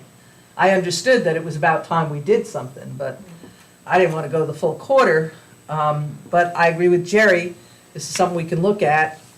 Down the road, you know, after we get our levy set. And I also agree about the school situation because I hear what you're saying, Joe, about, you know, giving it back and then allowing them to take that debt service and put it into a capital fund, so they're not asking us for stuff. But as I've mentioned before, sitting here, as your numbers keep going down, but your budget keeps going up, there's gotta be some way we've gotta figure out how, if we're teaching 173 less students, or 177, then, as Calinda said, when somebody leaves your house, you don't have to pay as much for groceries. Now, a house and a school division are really not apples to apples, and I get that. But there is something Would to be school said budget go for up? really thinking about it. Well, that's and one way to look at that, I'm sorry, Now, go ahead. 1 million. how I look at that, and, you know, compare that house to a classroom. Yeah, Just, Well, yes, you're losing one person out of the house, so that affects a lot. But if you're just losing one child out of a classroom, you're not Yeah. impacting that classroom cost that much. you still In gotta other pay that words- teacher. In other words, the problem is, let's say you are down 160 students and they were all in the 5th grade at every school, you could cut out complete classes at every school. But the problem's been, it's all over the spectrum, and it's, you've got 5 schools that's scattered over, not just one house or whatever. I'd like to see a breakdown of the number of students that are enrolled in each school. I haven't seen that. Each classroom. And, well, they could do it by grades, or I'd just like to see the overall population of each school. Because I went through their school budget a little bit last night after it got on where I could get to it easily. And I noticed they don't tabulate out total cost per school. Do they have a cost per student? Well, you can do an overall based on your, but as far as, I don't know what all goes into that, but I'd just like to see a breakdown of what it's the cost per school and include, because if you take the total budget and you do it per child, you're including those administrative at the school board and other things. I'd like to see the actual cost per school. didn't he give us that He may have, a couple of weeks ago? Seemed to me like and I can't remember it. He said it equated to so much per student. It's $15,240-something per student. I total was thinking it budget, was 13, but yeah. total budget, Total, but is Yeah. cost, is which price per includes student. the. Price per Yeah. student, admin and, Right. That includes, but I'd like to see the individual school attributed cost. right. Well, the schools are broken out Yeah, but in they're their not budget. totaled No, they're not. individually. It's very complicated. It is to go through that complicated. budget. Very But, complicated. The number of students per school, and I don't know, sometimes you have to be careful on that too. I know that in some of their, I don't know what the current term is, I'll use term that, a lot of the times your LD kids were transferred to other schools, but it's my understanding that's not happening No. as much now. They've got the situation where they have them in each school now, but When I went over the budget, Jerry, the special education department has increased and has continued to increase, and that will be even more impacted by our COVID and going back.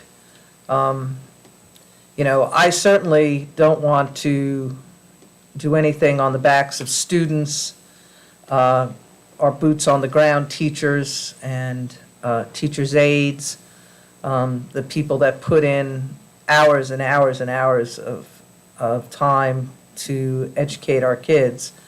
But I come back to the fact of less students, increased budgets. and all we can do is by category. Correct. That's what I would like to see is this increase, what categories it's going to. Because there may be stuff in there that Yeah. we're not seeing. That's, That would help me more than anything, just see where this 1.3 or $1.4 million is going, that the county's putting in. Okay, Um, okay. So as opposed, okay, I think I got it. Yeah. The only thing, and I don't have that information yet, so Right. I have on my list to, number of students, and dollars per school, per classroom. Both of those, total cost per school, the cost per student, and then where the local additional funding is going. So the amount you all are going over what is required by the Commonwealth per category. per category, by category. Okay, we'll do that by category.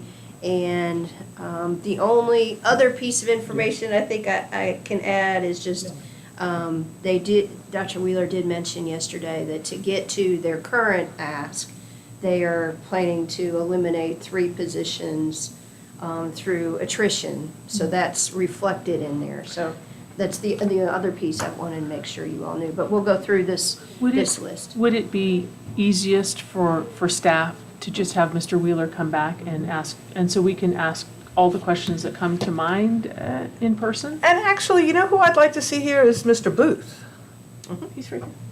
the finance director. I mean, So, I think that's the person Yeah, that, I think I mean, it I would don't be know. prudent to ask of these both- questions both. directly of them Both of them, rather than yeah. have Yeah. run you through an intermediary and then think us have another question and, yeah. So, although it would be good to have these figures ahead of time. correct. But, that's the difference between the sheriff and superintendent. Of course, it's a different category, I know that. But, when Brian comes in here, he says, I'm gonna go up this amount, but this is the reason I've done it. Right. We're in the school budget, they just throw it out there and we don't know really where it's going to. And which we can't, but we can just allocate it and, And as a reminder, if we cut a category, we don't get to dictate what line in that Correct. category gets cut That's, out. Right.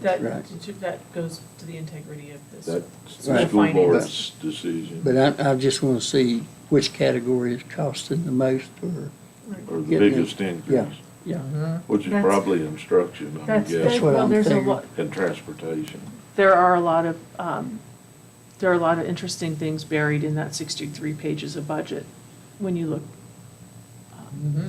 And, yeah, the vote on Monday to remove Department of Education from their authority leads to a lot of questions too, so.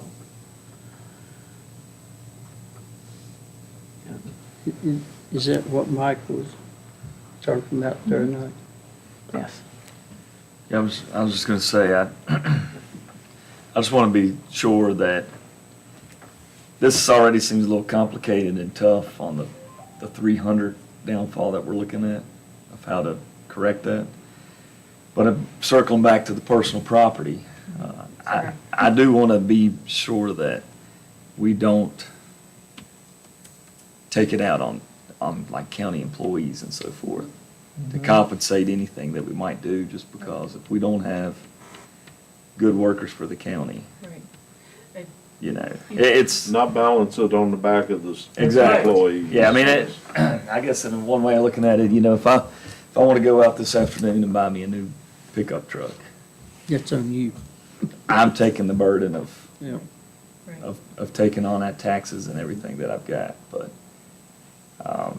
and then if you're retired and your budget, you're not working every day and your budget's changed, you probably may not be going out to buy that new pickup truck right now.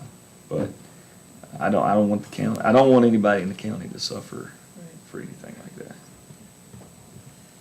and see. Trying to make up the difference, A lot of these farmers that's balancing their budget, and buying, they have to have a different truck, a bigger truck, because, trucks don't last long on a farm.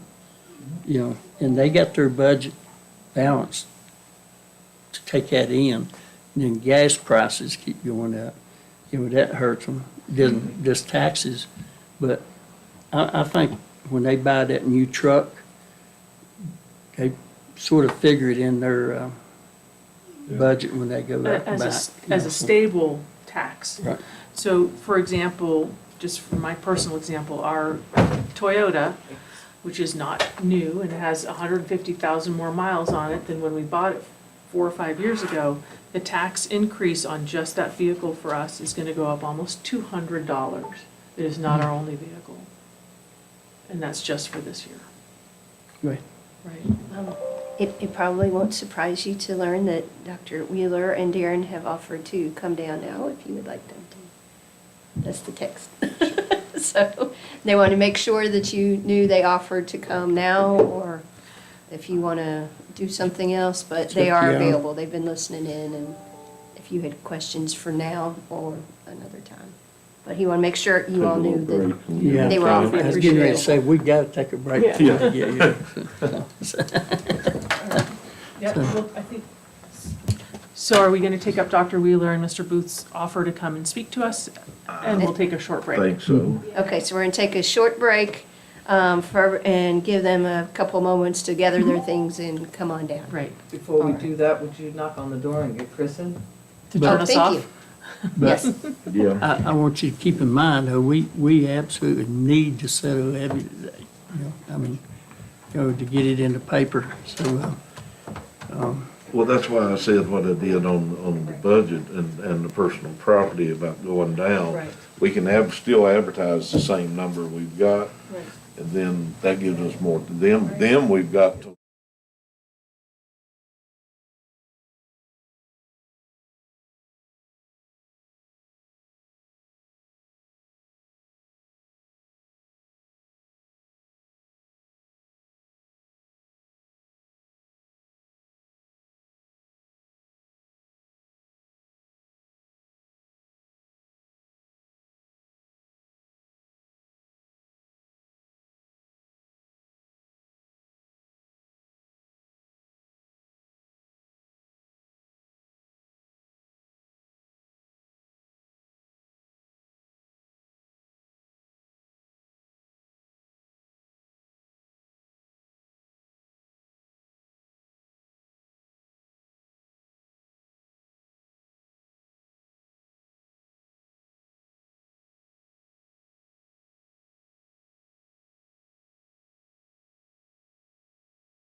So, I don't know, can we get by without her? Yep. Okay, all righty, we'll jump in. I know these gentlemen's got stuff to do.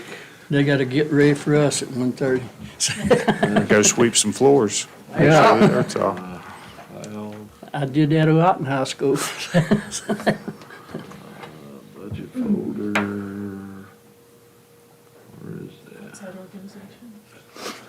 Yeah, Well, outside yeah, go and ahead. then- Well, I appreciate, and like I always tell you, I've invited Darren and I over multiple times, and anytime you need to come over and talk to us, I'll buy you lunch. I've said that for Where's it at? 6 years now, so Back to your that's not a file. problem ever coming over. Go all the way back to the To front give you page. an overview on how, basically how a state budget Go to works, cloud. I know, Back. little tutoring You session go ahead, going we- on up there. Back.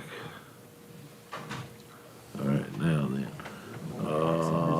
Outside organization. Get that.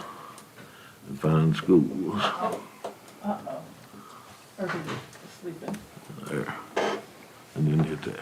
All right, And that should give us a. that's the reason I couldn't find it last night. It's your energy. Just zapped it. That's mine. Hey, my button's working again.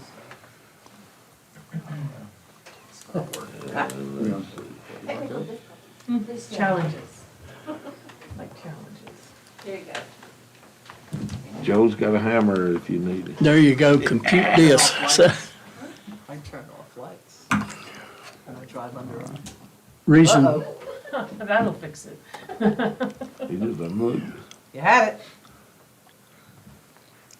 the reason we called you gentlemen over here, there was a lot of questions. It's not there. When you threw it over the chair, it Well, while they're going that, I can give you a little overview and Okay, then while they're getting the, then after you give your overview, yeah, I got where I just go down to I and No let them problem. ask. And, no problem.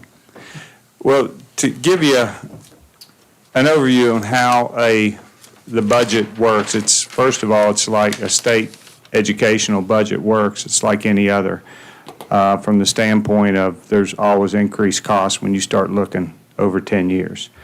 There is no straight correlation with ADM. ADM is correlated with LCI, and we all know the state handles LCI, the local composite index, to determine how much a locality is making. When our LCI goes up, we lose state money educationally. Everybody does. There is 3 school divisions locally now that are dealing with that. Their LCI went up. Our LCI has been going up slightly. We lose a little bit, gain it in other areas, and our money comes with federal grants that are specifically tied, IDA, special education, comes with some state grants that are specifically tied to exactly what you can use it for. But with ADM, there is no correlation with ADM going down and the cost of everything else going up. We have, in this budget, to get where we are, we have absorbed 3 positions. That's over $200,000 right there. And is it it's not anything that we can't deal with because we don't need those positions to stay efficient. Would it be good to have them? Absolutely. The other thing that you have to look at is we got a lot of class sizes of 1 kid because you're required to have an instructional person with that child. We had to hire, and if you look on the administrative side, that's why it went up, another school psychologist. And I just listened to Secretary of Education Gadara yesterday and Governor Youngkin, and she was right there on it. Our health, the mental health is a big part. So there is no straight correlation with that. All our costs go up. You could probably look at county costs with population. I mean, there's no correlation. LCI, yes. We're at about 30, we've dropped the percentage from local over the last 4 years, while our LCI has gone up. It's not a problem because we are efficient and we're doing what we need to do from that standpoint. Like I told you before, there is not 1 ounce of fluff. The other thing is, before, and Linda, I remember you sitting there with past board member when we redid salary scales, and you say it's going to cost $500,000. Well, you were a little off. It cost $600,000, and we didn't ask for a dime because we went through every line, and we only get less than 2/3 from the state. And that was a time when we didn't get much from the state because we had to redo our scales, because out of 12 school divisions, we weren't just 12th. We were way 12th, way far back. So, and we were able to maintain the raises. 83% are personnel. And we cut off 3 in this budget, which is fine. If we get any more, we need another behavior specialist, because it's going to increase the cost of the county in many, many different ways, as you all know, with some of the departments that you're working with now.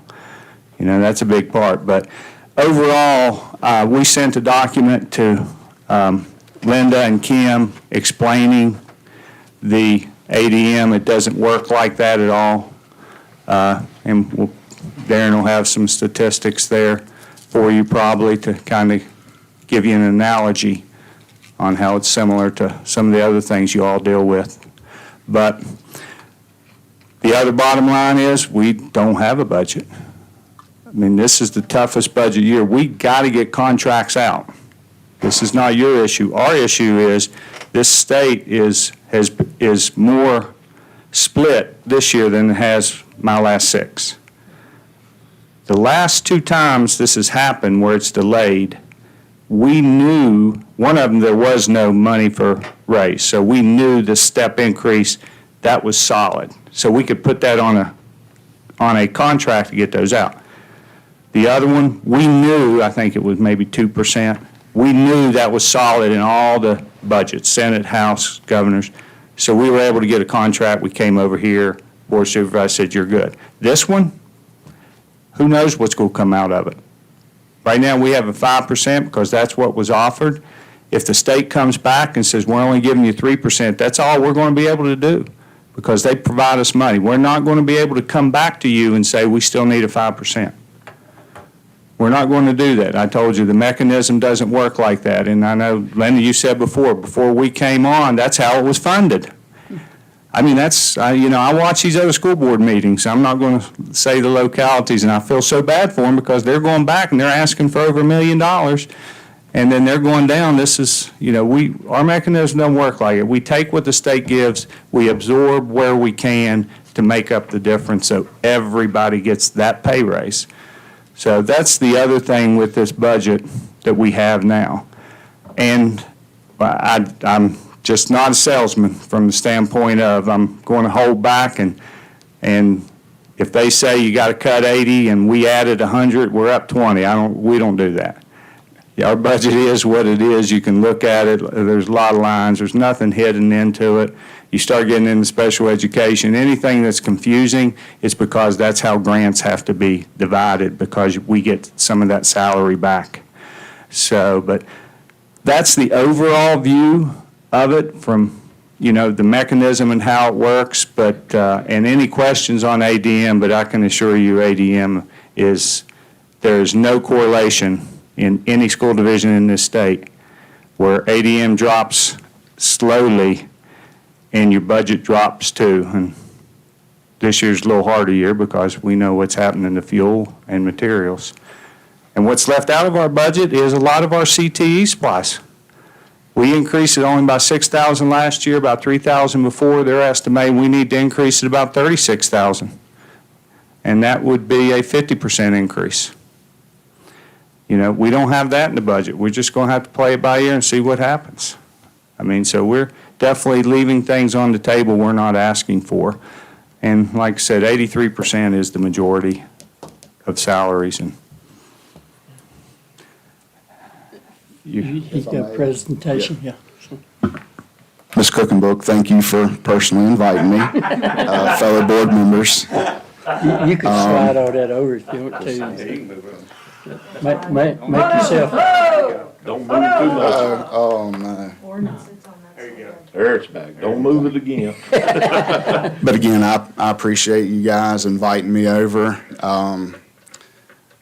Hey, I've been watching the live streams. I know where you're at, okay? I've spent the last 12, 14 hours watching YouTube with you in the background while I do my other duties, okay? So I'm right here with you. I know the decisions you're facing, and they're not easy, so I appreciate you guys being willing to represent the county to do that, because that's not an easy job. I would like to share a few statistics to kind of back up what Dr. Wheeler's saying. Of this $25 million proposed budget, $21 million of that is going directly to salary and benefits of the teachers. That is 83%, okay?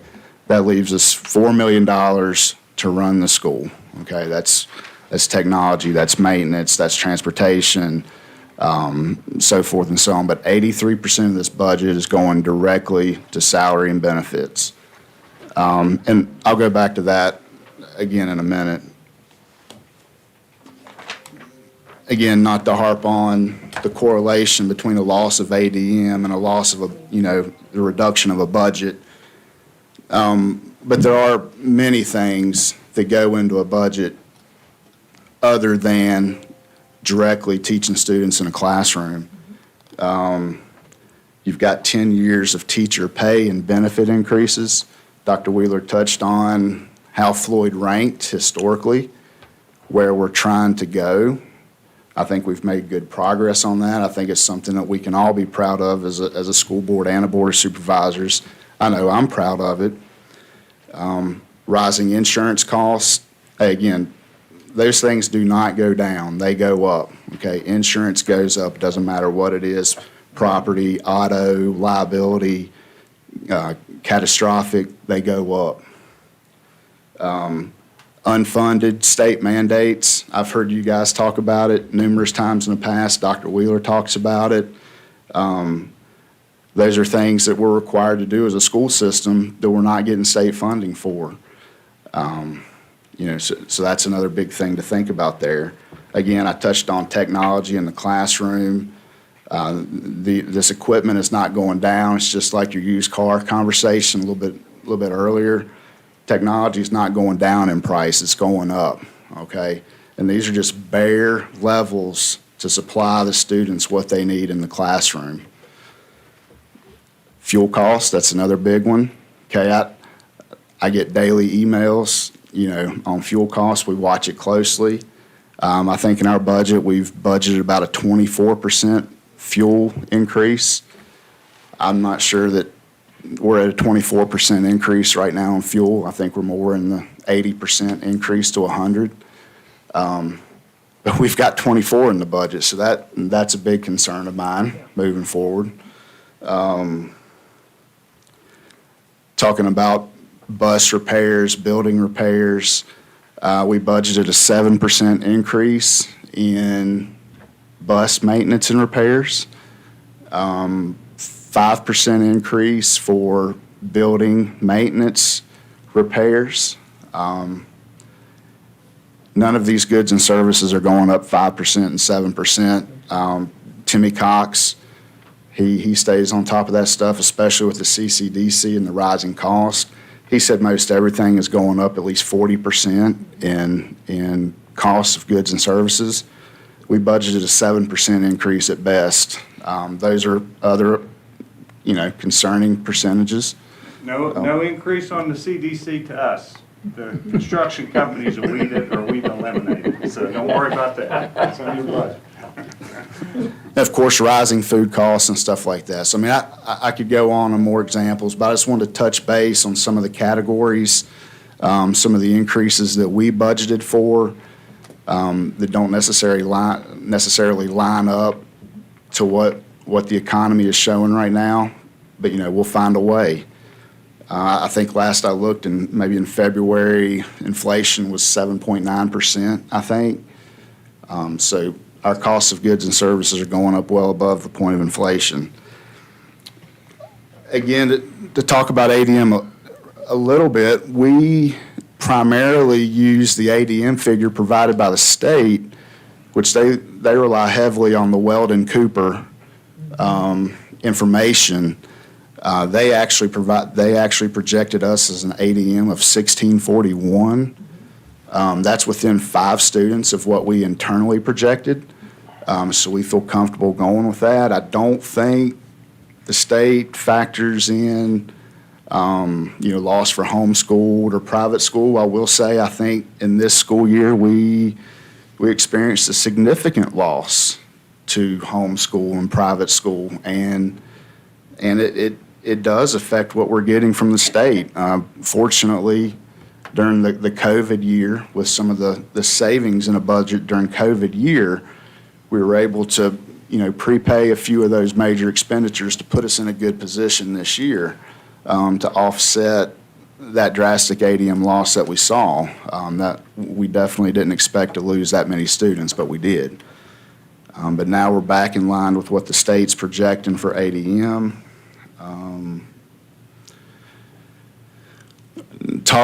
Just going back to your conversation on talking about finding $1 million, and how easy that is or that is not, from the school system.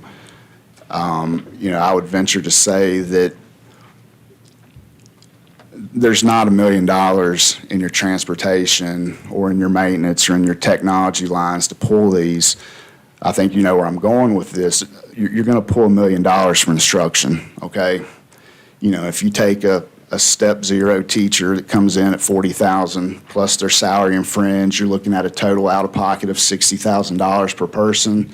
I mean, do the math on $1 million divided by 60,000. You're talking 15 to 16 teachers, 15 to 16 positions, or a combination of instructional assistants or programs. You may be looking at cutting out middle school sports or stuff like that. So to say cutting $1 million from the school budget would be detrimental to the students in this county is an understatement. I could not stress that enough. Let me add a point to that. We're about almost 20 PTRs at the high school. There's classes of 25 and 26. High school schedules are different. We don't have any extra up there at all. So we're at a good ADM from that standpoint. And that's losing 3 teachers, and we look at everything. So that kind of piggybacks on what Darren's saying. And believe me, that's how we got to this point. We did cut positions. We didn't cut people, but we eliminated the positions. I'm going to break my rule here. You said a minute ago you based that on February's 7% inflation rate. Yeah. I heard yesterday the inflation rate now is 8.4%. Yeah, I think 7.9 is what I saw. Yeah, right. And I couldn't remember if it was February or March, but Okay. I do want to throw out one more statistic, and then obviously me and Dr. Wheeler would be happy to answer questions. I do want to make sure you guys know where to go and see our proposed budget online. I can do that in a minute, because there is some stuff on there I'd like to, maybe point out. But going back to ADM loss reflected in a total budget, this morning I was kind of curious as to what the population in Floyd County has been from FY13 till present in relation to the county budget. So I pulled the population data from worldpopulationreview.com.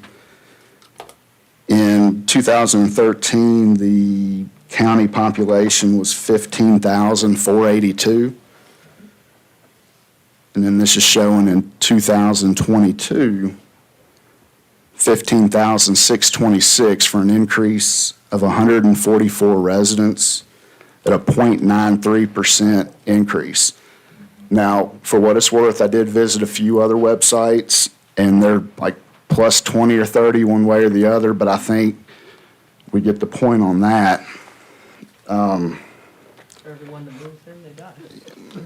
And then I went back and pulled the Robinson Farmer Cox audited financials, which I had through FY20. Back in 2013, the county budget was $29.2 million. Through FY20, the county budget went up to $39.2 for a 34% increase, a difference of almost $10 million. So I'm not sure if you can really make the case that if an ADM drops, that a school budget should drop. Same as, I wouldn't sit up here and say that, a county budget should increase or should decrease just because, the population stayed the same. Prices are going up. If we want to do what we want to do as a school system and as of county, things aren't getting cheaper. So I just wanted to point that out.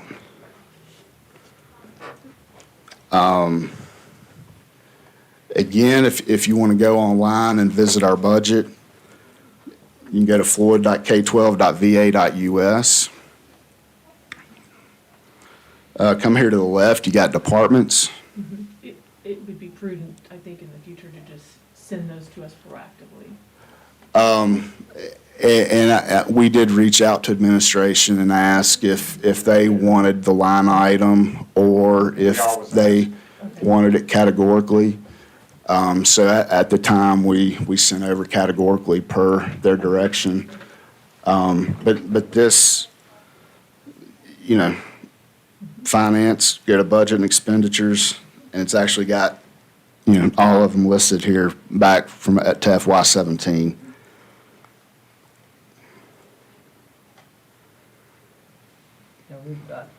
Okay, so back in FY18, prior to FY18, our budget process consisted of sending you over a line item.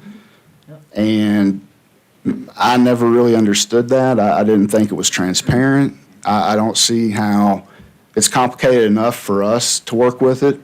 How do we expect you guys to understand getting a line item budget? So back in FY18, we call it a budget summary. And right now it is 26 pages long. I think some of you have seen it, some of you haven't. But again, it highlights the main achievements from FY18 through present. It does, on the very last page, well, actually, before we get there, I think maybe Mr. Booth asked he would like to see things by category, I think maybe. So you'll see this, page 20 has your revenue snapshot of what was adopted in FY22 versus what we're proposing in FY23. Same thing on the expenditure side. I'll scroll down to page 26. I think also Mr. Booth at one point asked, does this local appropriation column, is this total? Is this debt service? What is this number?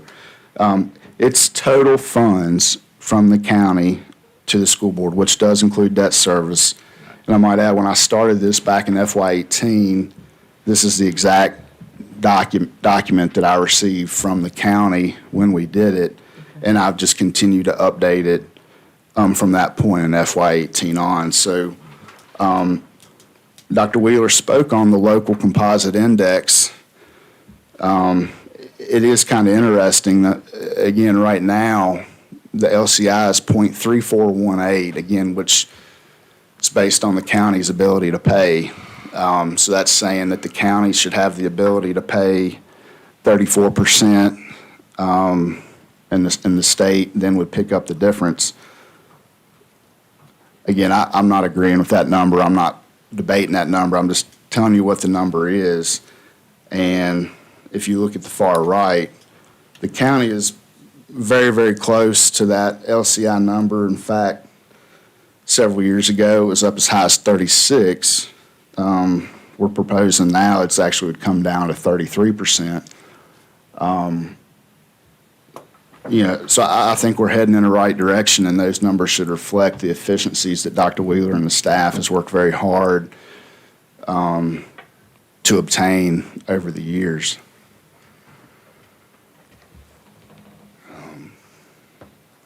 At this point, I think that's the data that I wanted to share with you guys. Certainly, if you have any questions for Dr. Wheeler or myself. Oh, You could start on that. okay. Good. I guess I'll start the show. Hey, thank y'all for coming down. Oh, anytime. And so from my standpoint, I would say that I know this is important to y'all because within 5 minutes of us discussing it, you are here. And if I truly believe that there were some numbers out there for fluffing or different things was going on, you wouldn't be here within 5 minutes. Just going by ethics and everything. But, 83% goes back towards instruction. Is that what we were talking about? Salary and benefit of all employees. For salaries. And as a former public servant, nobody gets into these jobs to make money. I mean, to get rich.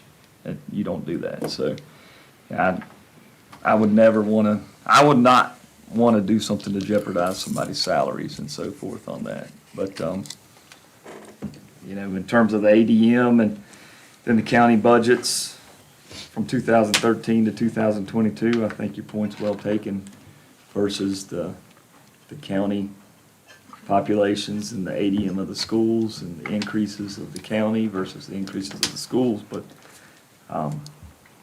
from that standpoint, I don't really have any questions at the moment. Okay. Thank you. So, yes, I want to say thanks. Darren, I appreciate you being here because I did want to talk to the numbers guy. And I want to explore a little bit more. I know you're a numbers guy too. What's he, chopped liver? I know you are, but this is the man that's actually tinkering. You know what I mean, Joe. So I want to explore this idea of the composite index of the local ability to pay. Now, I get, and I've looked it up, and I've been trying to read and study as you guys have been talking, and it's a really mixed up kind of way of looking at things, especially in what we were talking about as a county, and what is the makeup of our county. And it's a really interesting kind of way of developing, but they've got to do this statewide. Joe was saying that most of the people moving in, a lot of them don't have kids. We're becoming somewhat of a retirement community, and it has been that trend. I think we can attest to that. And you're looking at the value of real property, adjusted gross income, and our retail sales.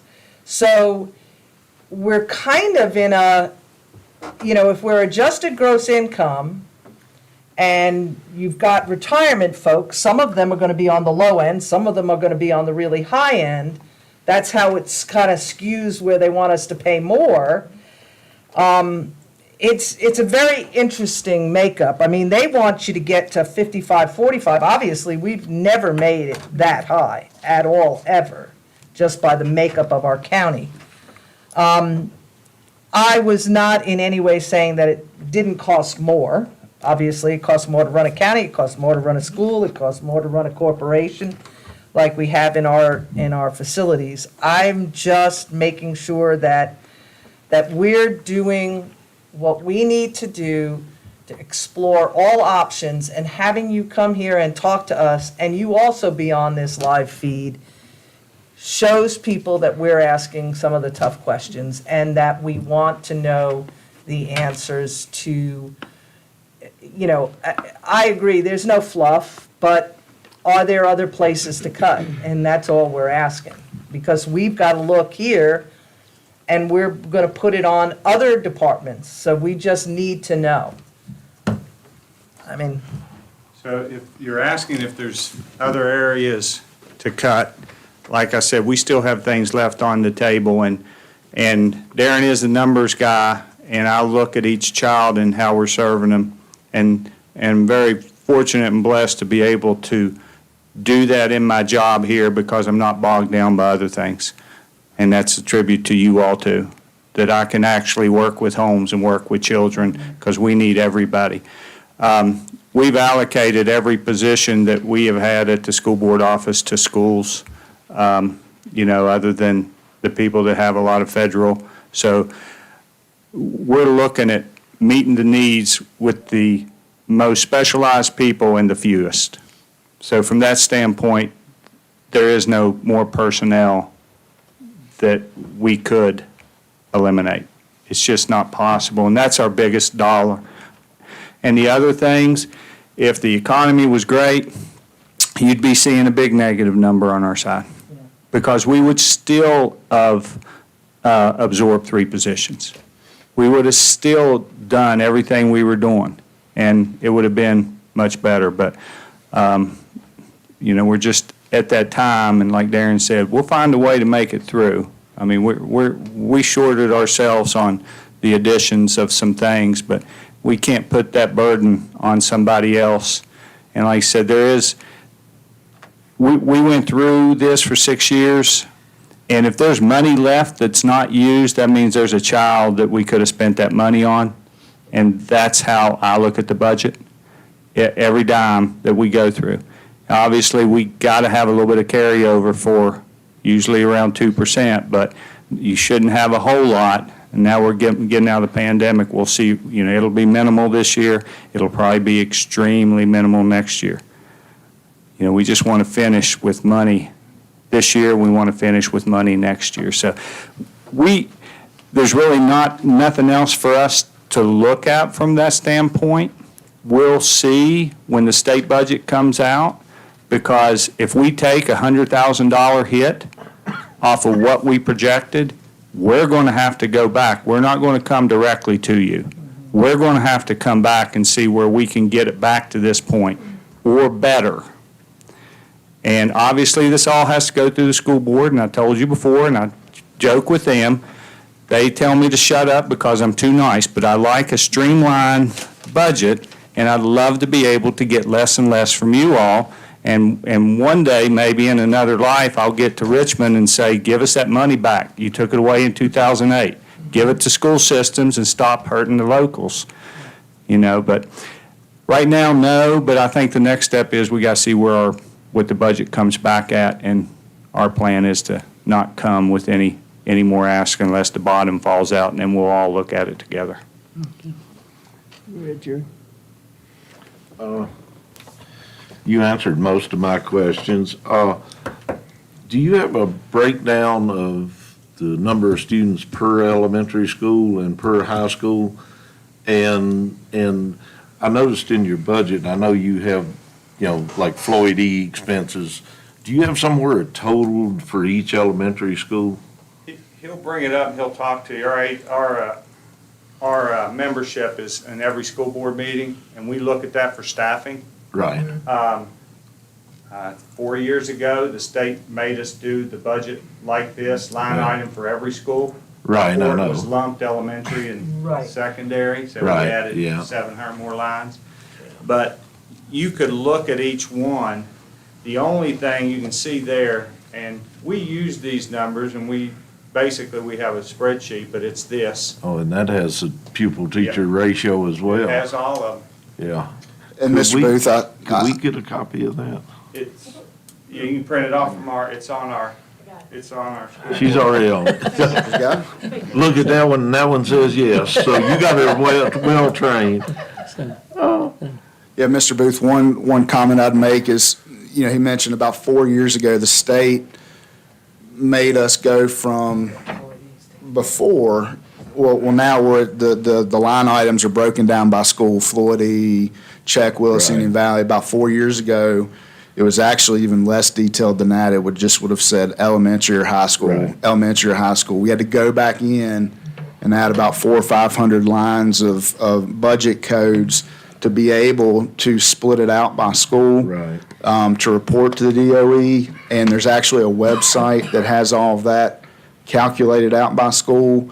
I don't have that right in front of me, but I'd be happy to email that to Yeah, you, if which you it'll. could email that over Yeah, to the yeah. office for each school, include the high school, because sometimes when people talk about our schools, they think Ford Elementary, but we got a high school too. that- We got a high school, and you can look at that. One thing you have to realize, with our kids that really need a lot of our attention, Oh, yeah, there is a lot of expenses spent on them.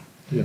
So if we have those designated at different places with our specialists, Right. that school is, you're going to say, well, wait a minute, that looks like it's a little more expensive.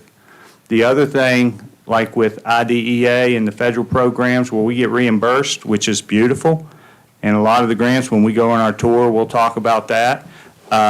Ms. Cromer's coming because she does a tremendous job with our grants, gotten money. This is money we wouldn't have to spend on these positions, but we have to move those positions so we can get reimbursed for them where the money's coming from.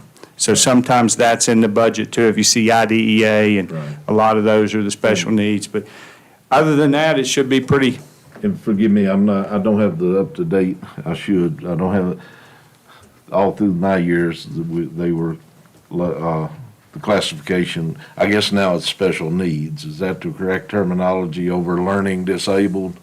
It's special education Special is the education. category you'll see from the state, you'll Right, see on and our Used budget. to, at one point in time, let's say we had a special ed child at Indian Valley, well, sometimes they would have to go to Willis. We've got that in school, each school You now, have don't it, we? you have it in school, but there's a whole different set of needs that we're dealing with. And Right. it's mental health with these children, Right. younger children which need specialists. If we don't do it in-house, it comes from the county paying for it in specialized Right, but what I'm areas. saying is those, instead of moving the children around, we now have people We're to work with right- them in each school. We're right there. Yep. That's what I thought. Yep. That was all I had. And that could change from year to year. I mean, Oh, yeah. just because a certain school has a higher cost, Right. if those needs change, it could shift from year to year. Right. Dr. McDaniel does a tremendous job of that in serving these kids. And we serve a lot of kids that don't even live here because we have to. Right. Because of those regulation changes several years back. I'm done, sir. All right, thank you for coming. As you know, I have a lot of questions. According to your numbers, and I understand your reasoning for ADM not directly correlating with budget, but over the last 10 years, your budget has gone up 20%, your ADM has gone down 19%. So that's not even there's a diversion, that's a 40% split. Having lived through Jarvis-Gann, I have a view of schools that's very different, because I've seen schools close, I've seen classrooms consolidated, and I know that changes are hard but can be done. And I completely understand that the education of the children is paramount, but we also have all the rest of the citizens to consider, and we can't make that decision without considering everything. And your dollar per student spent has gone up in the last 10 years over $5,000. That's significant. So fiscal year 2013, it was under 10,000, and now it's over 15. It's a huge increase. I understand that there's a lot of mandates from the State Board of Education, which you have now removed yourselves from their purview on Monday. So what formally required positions have you now relieved yourselves from by saying you don't derive your authority from the regulations of the State Board of Education? And by doing so, have you now removed yourselves from the public school system because you're no longer deriving your authority from the State Board of Education? We have not gotten any notification or anything as such as that. We're still under the Department of Education, Superintendent Ballo, Governor Youngkin's appointees, and then Secretary of Education Guerrero. And This is so- what was voted on and passed on Monday night, that you struck that from your school board legal status, and now it states, the school board of Floyd County derives its authority from the Constitution and the laws of Virginia. That was a policy change. Correct. That the laws of Virginia also incorporate VDOE because the Code of Virginia also requires children to attend public schools. So we have not gotten any word from the governor's office, or that was just a policy change to consolidate, instead of listing a group of organizations, putting them all under So law. So to I, clarify the statements made on Monday night that you no longer have to do what the State Board of Education says and they can't fire you, that was incorrect? that was incorrect. We still have to do what the Department of Education says. We still have a lot of flexibility. Obviously, it's a new administration. We'll see where we have that. But no, we have to abide by those, and we have to abide by what's sent to us to adopt, and we still have to abide by SOQ regulations, and we still have to abide by the Code of Virginia and follow the law.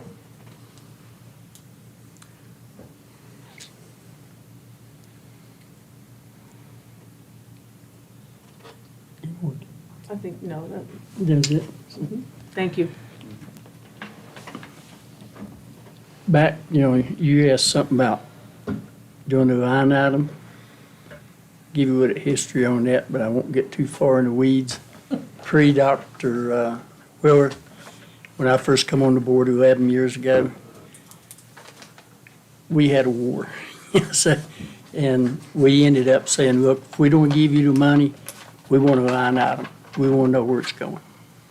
So that gradually moved till, we started getting away from the line items and, giving y'all more control. I mean, that was just, it was just a war that I come in on that I'm wondering what in the world I got into, but, I'll say that's a direct reflection on Dr. Wheeler. Yeah, and you guys. absolutely, absolutely. He stepped into a situation probably less than ideal, and he's navigated through it to this point. I mean, that's the goal. Keep in mind that this is a superintendent's budget. Don't get this confused. This is not my budget. I provide him with the best information I can to help him and his staff make a well-informed decision. So I don't want to take credit for anything that's not mine. A big part of that goes to him. Well, I'm going to tell you what, I have never accomplished one thing. We have accomplished a lot here together, and you're going to see an incredible accomplishment here this afternoon we walk through. But we just got good people that were here, and we got them in positions where they can benefit these children in this county. And we got good people here, I'm going to tell you. And I want to hire more Floyd County citizens because they're coming in to be some of our better teachers. But we're very fortunate, and we always say one thing: you do your job and your job only, nobody else's, and do it with honesty and kindness. Well, that's the reason I equated you with Brian Craig a while ago. Because when I was there, we was bleeding officers. We was trading them and sending them somewhere else.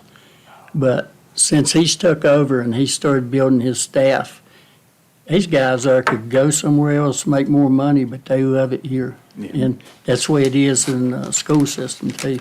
Yep. Now, when we first started with this new building thing, well, my daughter about cleaned my clock 2 or 3 times over that because I was against the price tag, and I kept fighting that, and she said, Dad, this really helped my girls out. I said, I know it, but I said, I got to get it down to where that the county can afford it. And, that's the reason I kept fighting for a referendum. But, we all came together and it come down, $6 million or something like that. And I told you all, I'd like to have 27 million, but 14.9 is fine. But Yeah. you did a great job on that. You really did, fiscally responsible. And We took a long time with a study. We took over 2 years. It was done right, and, that's, every county government should take notice to you all and know how it's done correctly. So appreciate that.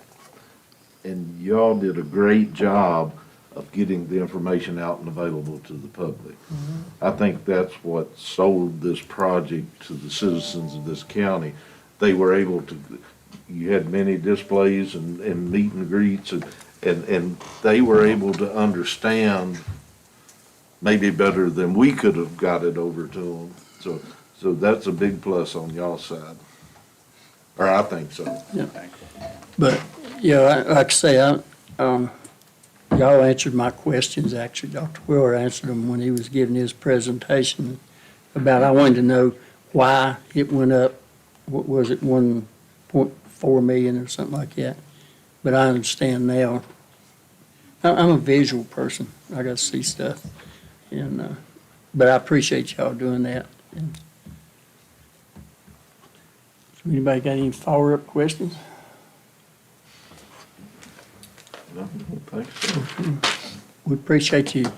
No problem at all. When you come over, hard hats are optional. You can wear them at your discretion because most of the ceiling tiles are in. The ones that are moved That's what I are was just gonna getting ask you work up next. there. So you don't have to wear a hard hat. We're going to go and let you all be the first non-construction people to drive on the new road. So if you carpool, if you go between the buildings, and Timmy's going to make sure and turn left to go down, we'll park you alongside there and we'll go into the welding and the building trades. And then y'all can just take the road all the way out and be the first citizens to drive on that road unless there's some kids that did it at night without us knowing, so. No, we'll they see. wouldn't do that. Okay. Yeah, that's coming in from the elementary school? If you come in from the elementary school up that hill, just keep going straight. Okay. All right. Back behind the. I should be able to follow that. Yeah, back behind the auto shop and the current CTE. We'll be back here waiting for you. All righty. Thank you. Thanks for coming. Thank you, guys. Thank you. Y'all want another break or full steam ahead? Huh? You don't have to ask me. I'll take a break anytime, but I'll go with the flow. Okay. Yeah. Quick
Okay, 300K, folks. And that's not increasing tots? No. Or I some keep other going things? back out, Some but other I ain't getting adjustments we can do. nowhere. Right. Now, what are we looking at? All right, go to, not the Excel. Yeah. Mr. Chair, are we to the point you want to Oh, we got officially enough. say we're coming back? Yeah, we're gonna get started back quick so they can get me on this thing. Okay. Now move it over, slide, slide. There it Yeah, is. you're- There's there you another go. line. Oh, okay, I was on the right page, Yeah, just you on the were. wrong number. You were. Okay. Have to keep going smaller, don't we? Get it Was, all on let's there. take out the other step. Yeah, the additional step. Right. Because Because we're going to now do everybody an Post. equitable, Yeah. right, post-budget, equitable way of, The reason I put others, that's how he has it Mhm. proposed in his budget as on his, that's why I used the word. Gotcha.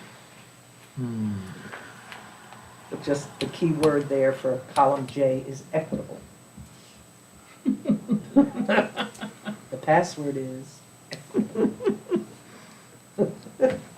I missed that. I always thought that game as a kid. I thought, I learned a lot. from It was a password. neat game. I learned a lot. We used to play it on the board game. I better be filling this coffee cup up way high. Well, we're still in the range of 2 cents. Oh, is that? If we put the Yeah, full we'll- Hey, two. hold Mr. on, hold Biggs? on. Can we have the chair officially call us back before you start Oh, making I'm comments? sorry. Is that all I right? thought he already had. Yeah, I thought I did too. All right, we Sorry. will Please. All right. take so up our budget session again then, so. All right. Apologies, Mr. Yeah, Biggs. well, that's fine. Well, even if we insert what we're at now, the 292,778, we're still at advertising the 2 cent to balance A 2 With- cent, a 2 cent increase in tax. in the real estate tax. And that doesn't, Right. and that doesn't take into consideration what Calinda had proposed with the, The tots, another, or the property, right. or the tots, or the. Right, I mean, I was looking at it for purposes of getting a balance, a balanced budget and the high-end tax rate, then, as we discussed, then we go into all that. Now, if y'all want to stick it out this afternoon, and we can get all the way down to, Brass tacks of a balanced budget without the increase. well, I mean, if we get that, And then we could go down from there. I don't know how we can get there. I don't think we can. I don't think we can either, but I mean, I'm just saying. Yeah, a lot I of was it's looking paid. at it from the standpoint of what we need to get to public hearing. Right, yeah. I That- wasn't that's- saying that's the final That's the budget. only thing we need to concentrate That's on, correct. is getting to, To advertise. yeah, Right. to advertise. Because that's the Right. reason we moved it off a week. Yeah. What do we say, So- 169, right? Right, you're at 292, 778. 169, 402, so that gives us plenty. You're, 338.04. yeah, so. We can't do half cents, so, Nope. well, we could, but I know somebody up on the hill that wring our necks. Yeah, you're Oh. right. Maybe next year.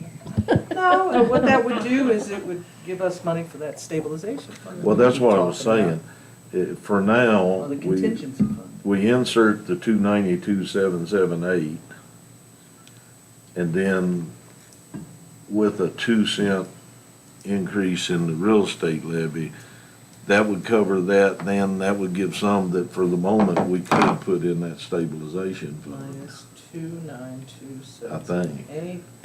$46,026. I'll rely on staff, they do better at numbers than.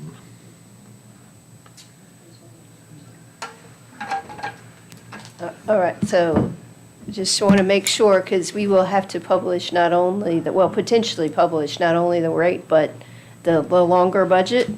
So I want to make sure if any additional funds you would like to move, to put in contingency for purposes of publication.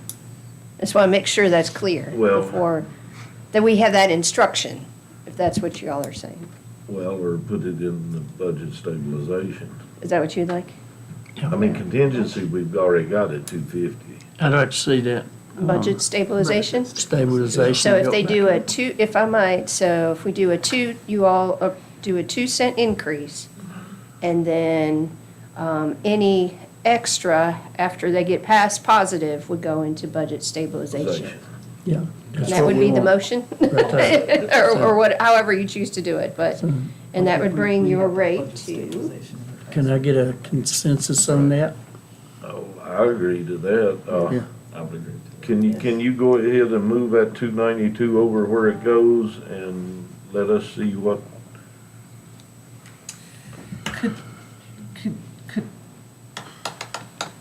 and again, I just want to make sure what we publish is truly representative of where you are Right. right now. I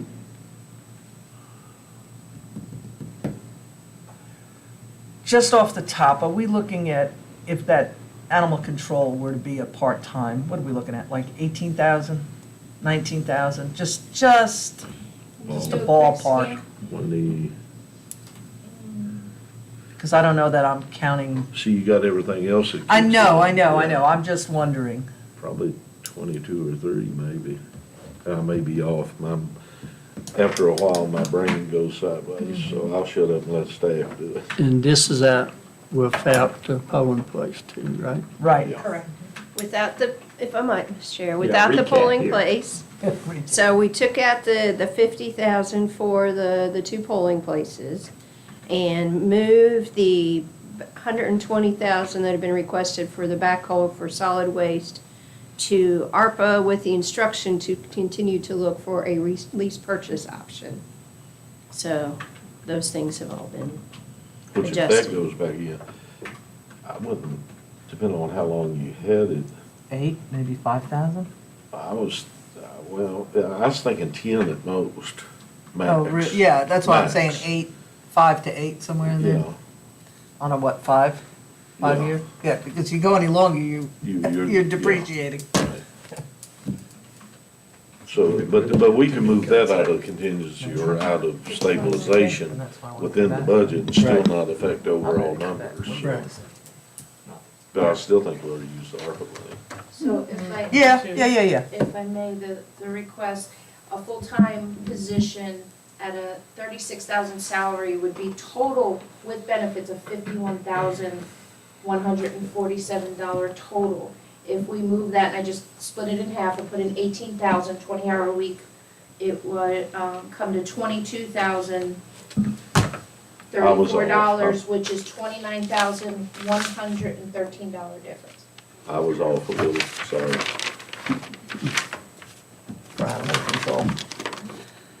And this is with having us to full-time still in here, right? Yeah, 2 full-time still there. So we go down, we knock it down to another 20. 22,000, 29,000. 29,000. Yeah, we have a lot of ARPA money still So we'd be in the 260s. to reconsider. We Yes, we don't, do. we don't have a lot of offer money, do We got a So, whole new tranche, your too. request, even without the rescue squad request for 700,000, 765,000, you, in terms of what's on your list, is you are over already. But to the other point, I forget who made, you've only truly expended that, but you're kind of been holding. So every time. Placeholder. Is a placeholder, so thank you. So is every time, you cut into that a little bit more. And that's including the new deposit that comes in probably in June? Yes. Right. Yes. But that's part of the reason we're holding, because, we could have went ahead and expended all that money, then we wouldn't have had anything for a backhoe. Or, Correct. so that we had more options ourselves. Yes. And I don't feel, I said it before, I don't feel bad about that, because we've helped a tremendous lot of people with that Absolutely. front end. And now, this is one way, by us doing this, that helps us help the taxpayers Right, too, and that's huge. Absolutely. Instead of, we could take these ARPA funds to help a few people, or we could take them and apply it to other things and help all of our citizens in as one long as we way. remember one-time expenditures, Right. not recurring costs. Correct. That's why I'm That's why I don't like using ARPA funds for things that Are recurring. are gonna end up being recurring. Yeah. Because I think that's just, you're setting yourself up for What's the a delay world on to that? hurt. Yeah, the backhoe and some repairs. I think most of the things that you kind of currently on hold are non-recurring, so you guys have definitely kept to kind of your policy position. The only thing that is potentially kind of recurring is if you go ahead and put the new software in, there is a recurring cost to that, but there's also a recurring cost to the existing software. To be just moving. So moving potentially it moving and, funds. so, not adding. So everything else that you have, even, the things you haven't tagged is keeping, everything that's on there is all kind of one-time thing, like the PSA funding that you've been kind of tagged, if you did the playground, some of those kind of things, those are all Right. non-recurring. Have you put the 292 back into it? Where did you, you wanted me to put in your board of supervisors, that's what I wanted to ask you. Yeah, on our sheet, so we can see what So you the, wanna put in your board of supervisors category, you want me to move that budget over to represent the 292? well, what I was suggesting was adding the 292 back into the budget where it's set over here by itself, and then let us see what that does to all the final numbers.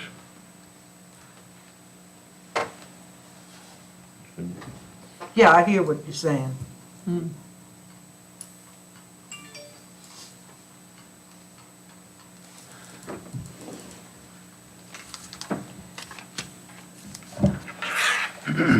Saving $29,000 is a good chunk too.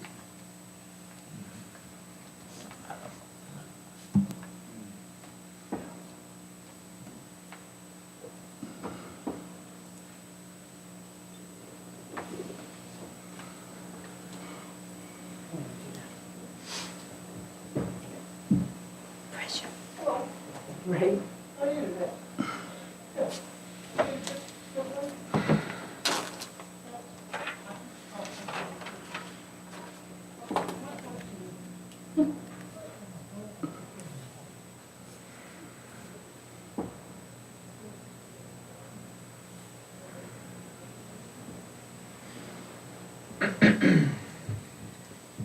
Just take me a minute, okay? Yeah.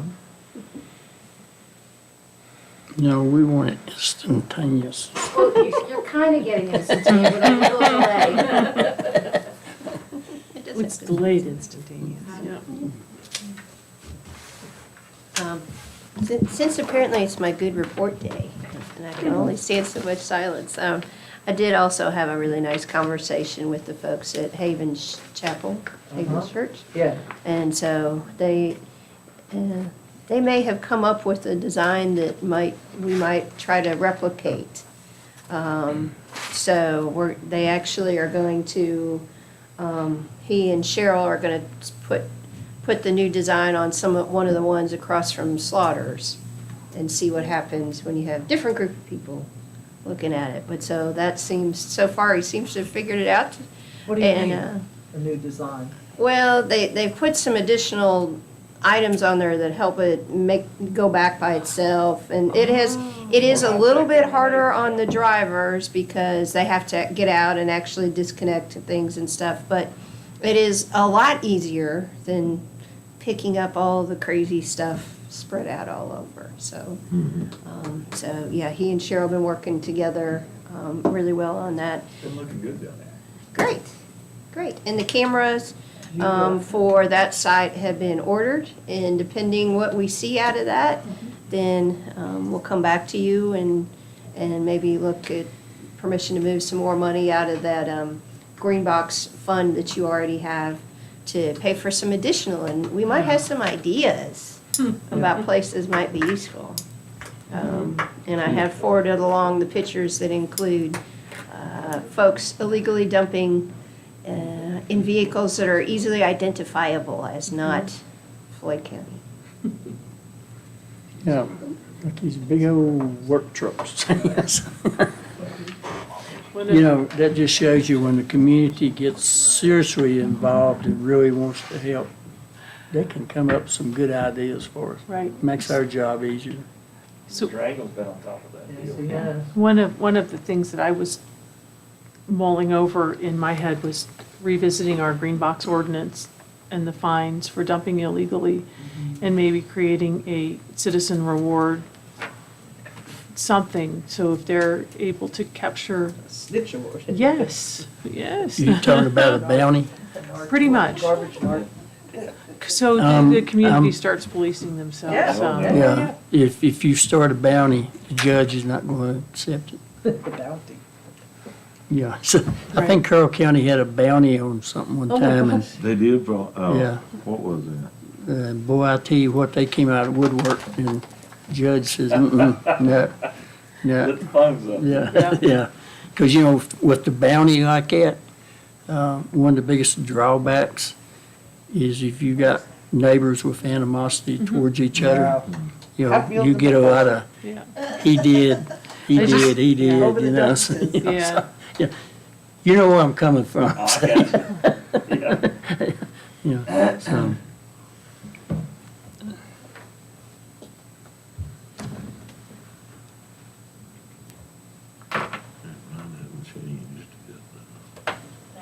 See, one of the Board of Supervisors in the past wanted to make a bounty on county stickers. They wanted us to pay us so much for every county sticker we wrote. Boy, that went over like a red balloon too, you know. Well, I remember sitting here wanting to put bounty on cats at dumpsters. Oh, yeah. Ooh. Boy, was that a mistake. I just, They, some of them in certain organizations still won't talk to me. So. there's gotta be something to do with I think that's, you know, I mean, Yeah, I agree with I you. We think there's a gotta do tip something, line. but, yes. a tip line. Yeah, still ain't got nothing. with the No, documentation. she said it hadn't Oh. went through yet. Tip line, you know, Yeah. She's still working on it. sheriff's office can. Yeah, that would work too. It's a fire hire and cut her pay, I reckon. She didn't hear that, I didn't see a Mine- book mine was coming at me. updated. Mine's updated on at 12/13. Oh, is it now? Okay, Okay. going back in. Hope I didn't hang you. I'm probably going in the wrong place. Last time I had to shut mine plumb down and then let it go. So let's shut her down. Looks like it's changed. Yeah, I still got the same old, That's what I got. That I was going by that over there because it's still over. yep. That 292, that's changing that stuff, but that's still the 4% included in that number, right? Yeah.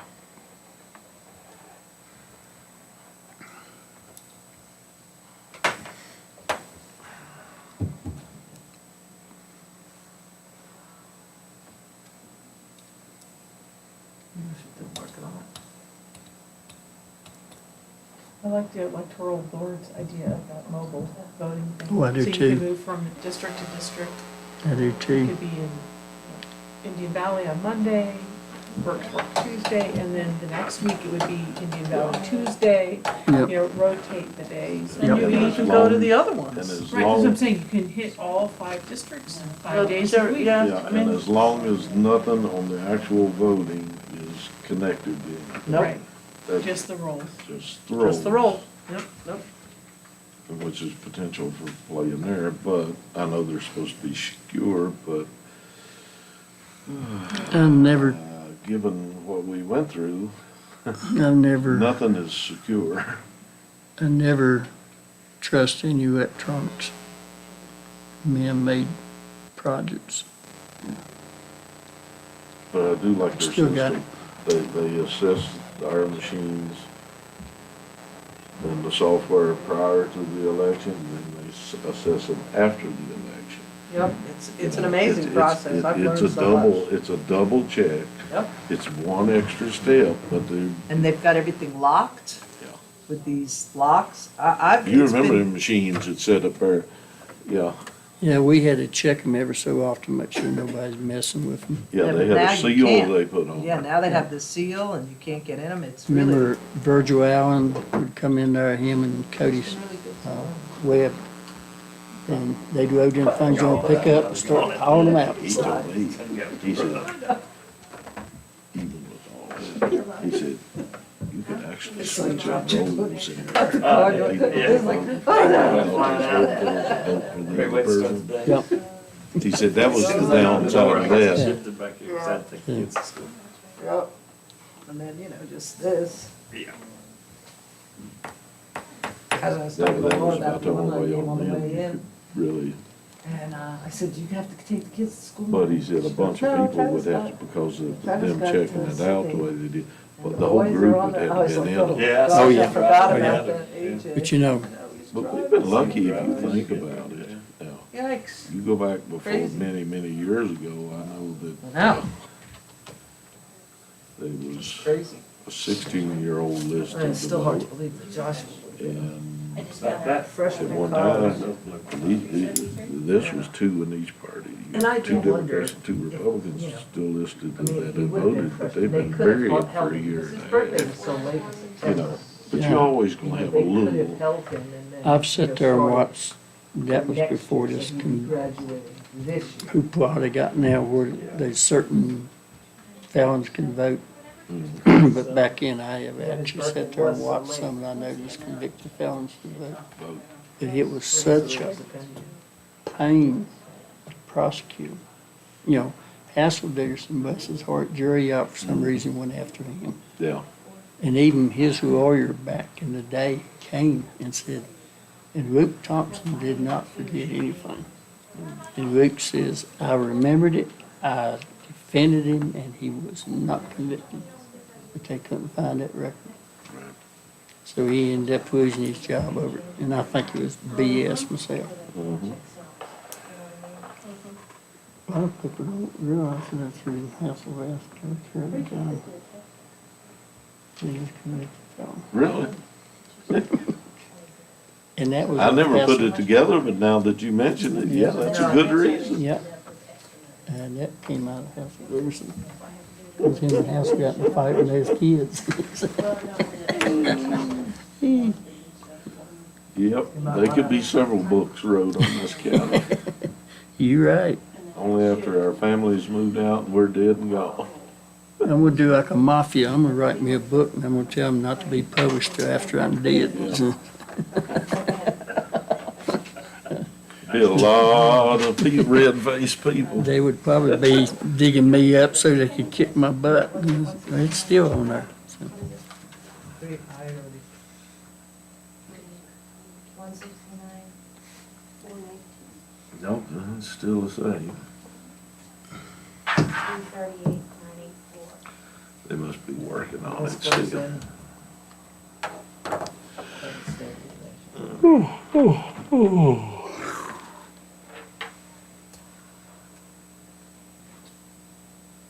Were we thinking of coming back after our tour? Well, depending on what happens here. yep. We're hoping not, I mean, if we don't have to. 'cause I gotta go get my puppy. Oh, you getting it today? Yeah, they called me yesterday and said it was ready, but I wasn't ready. So. And I got a granddaughter said she's going with me, because she's gonna hold it all the way home. I bet. There you go. She's not gonna let you put it in the cage.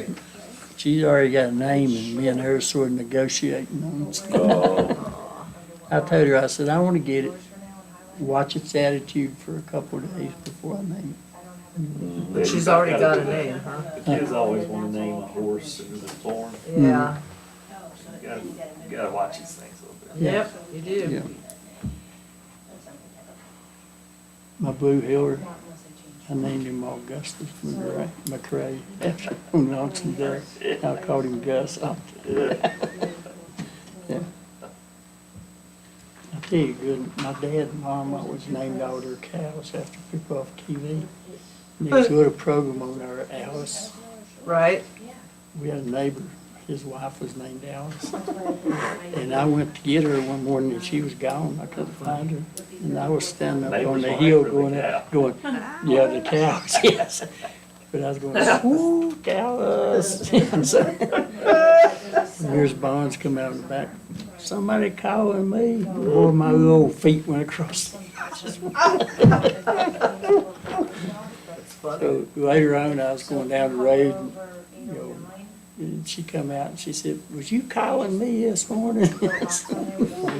And then I had to explain, and she got tickled, you know, she was like. Right. So that would be the only thing, when you're moving that much data.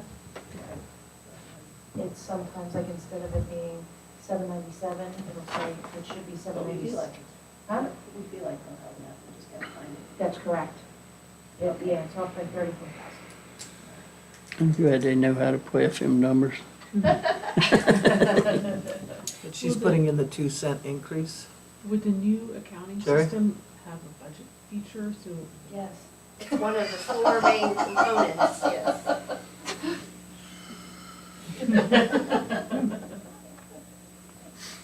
So, yeah, it would be, like, just a side note, like I can just go in and put 4%. It does all of it, It including all the does. associated Do costs. Instead of her going to each department, Yeah, it just does it. Can you imagine how many reams of paper they would have done wasted on this year? Oh, we was talking this morning. You think 34. She didn't even want to imagine. And I said, plus, we have such a great printer up there that's always working. Yeah. It doesn't show. We tried that too. We was talking about the schools a minute ago. I'll date myself.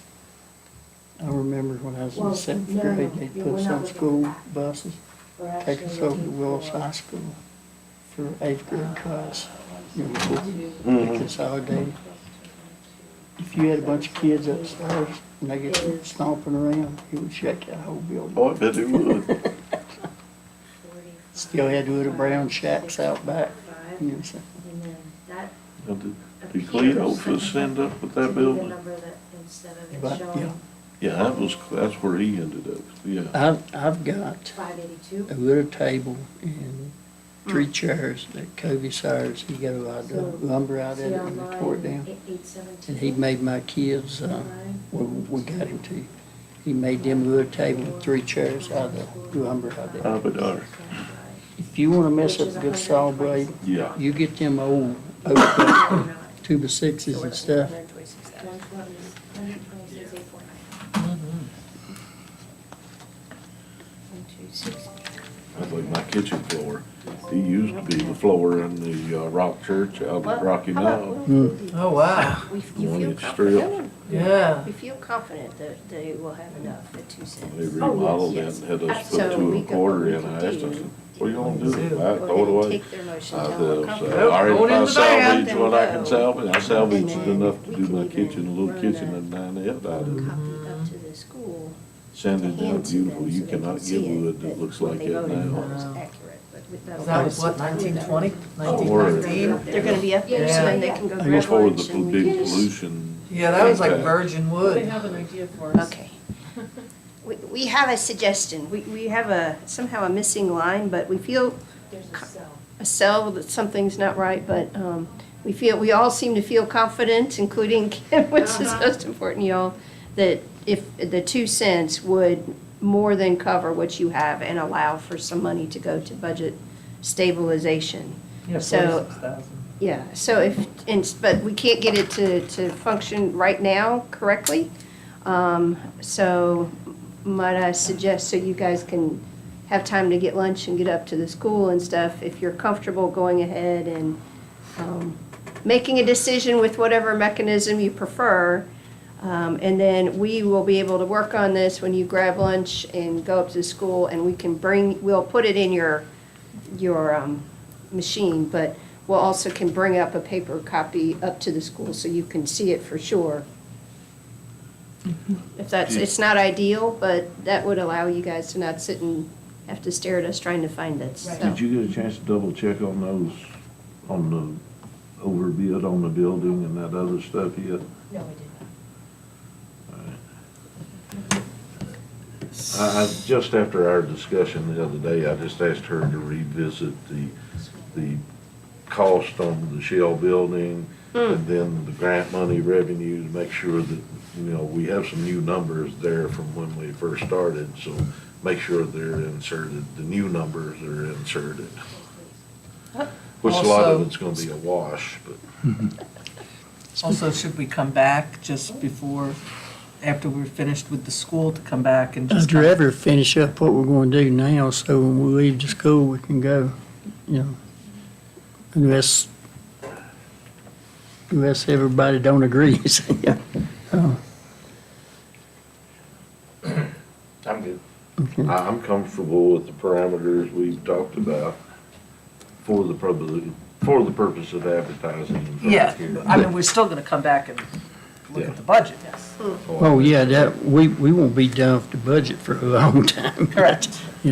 This is just, like I said the other time, a placeholder to get us legal, as Jerry for would say. balances. Yeah, More legal? yeah, more legal until, and, we can make it understood to our constituents if they call us, hey, we had to do this. It's not set in stone, and we can come down, but we can't go up, and we want to do our best to come down. And I feel like people would be okay with that. Well, and a lot of that's gonna have to do with what the state settles. That's right, we gotta wait to, watch my mouth, Joe. We won't have to wait till day our duly elected representatives get together on their stuff. I mean, they go through this every year, but they're worse this year than they've ever been. Crazy. And it's nothing but politics. Yep, it's You just know, I crazy. would give anything to go back to the Reagan years where everybody could agree on stuff. Bipartisanship. Well, you disagreed, but you found middle ground Yeah. and kept it moving forward. Well, Reagan and Tip O'Neill, I mean, Yeah, exactly. they, Bipartisanship. Well, they got to certain subjects, they didn't talk on because they knew they wasn't going, but everything else they moved around on. Yep. So do we need to make a motion to? yeah, I need to make a motion to set the levy showing a 2-cent tax increase, is that right? Yep, And advertise the budget. Yeah, with that. you make it legal, Linda. I just And threw she it said out there, gets you us to the just put the word 65, into it. correct. Yes, just double checking, gets us 65. Yes, okay, just double checking. So I believe, sir, the motion would be to authorize staff to advertise to publish the budget, including a 2-cent tax increase on real property taxes to 65 cents, holding all other tax rates constant, and also publish notification of public hearing. So moved. And if I may amend that, in any, when we put this all together, that any additional funds beyond what is needed to cover the bottom line, the staff is authorized to move to budget stabilization, and that the published budget will reflect that move. So moved.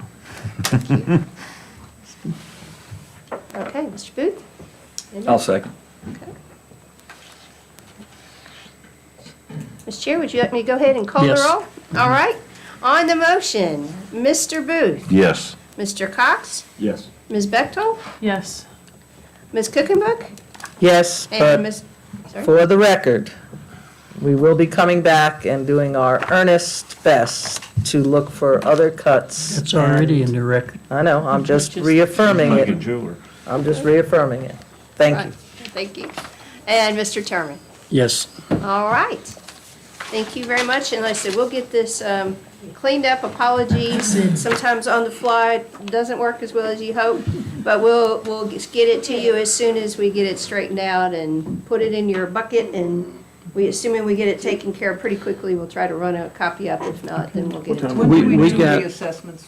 Huh? When do we do reassessment again, 25? Should be, 20, 25, right? I'm thinking 25, we'll probably All right, start, we haven't adjourned yet. I think it starts, some of the process starts in late 24, but then Right. carries over into 25, I think. And when is that line item that we put in the budget to start working towards the assessment payment? I think it's already there. Is it already here? Mhm. Where is that under? Yes, that's Yeah, I right. think it's under Lisa's budget, Maybe. or maybe a standalone assessor. There might be a I'm standalone not sure if assessor. it's just, 14,000. Look here. yeah, Because it's what we put in the budget. right. Yeah. Okay, thank you. When did we have our next work session? It was on 4/19, and that was before you leaving, right? Well, That our, was Well, before you, yeah. Let me ask this question, did we finally decide as far as on the budget hearing? We're just gonna do that the same night as the road hearing? yes, Okay. if that works, and that's We'll up to do all y'all, that. but, That'll all be on the same night. 26th. yeah. I just wanna make sure, And cause my now, calendar's got scratches and road Right. in and scratches and road in, so I was just, maybe you can That's all right. re-notify us of that. yes, so plan to, if it's all right, we might see if you all would be able to start a little earlier on the 26th.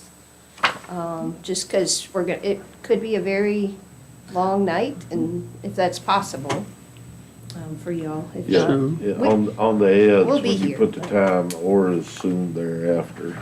You listed at 7 o'clock, or as soon thereafter.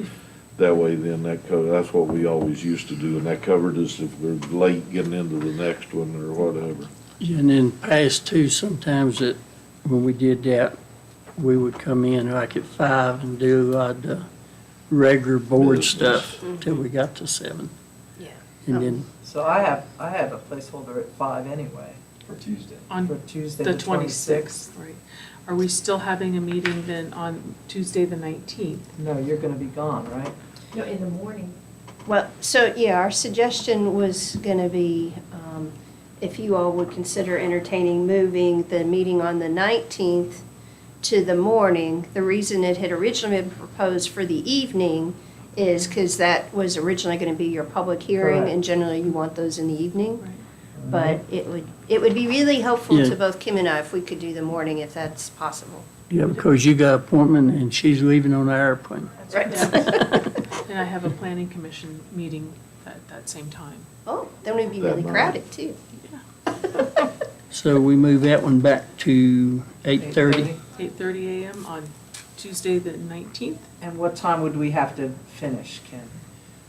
We need to be out here by 11. Yes, That- yes. That'd be great. Then I can make that work. Yeah, Okay, if, so we can all if do we that. leave here at 11. So 11? yeah. Because 8:30 to 11?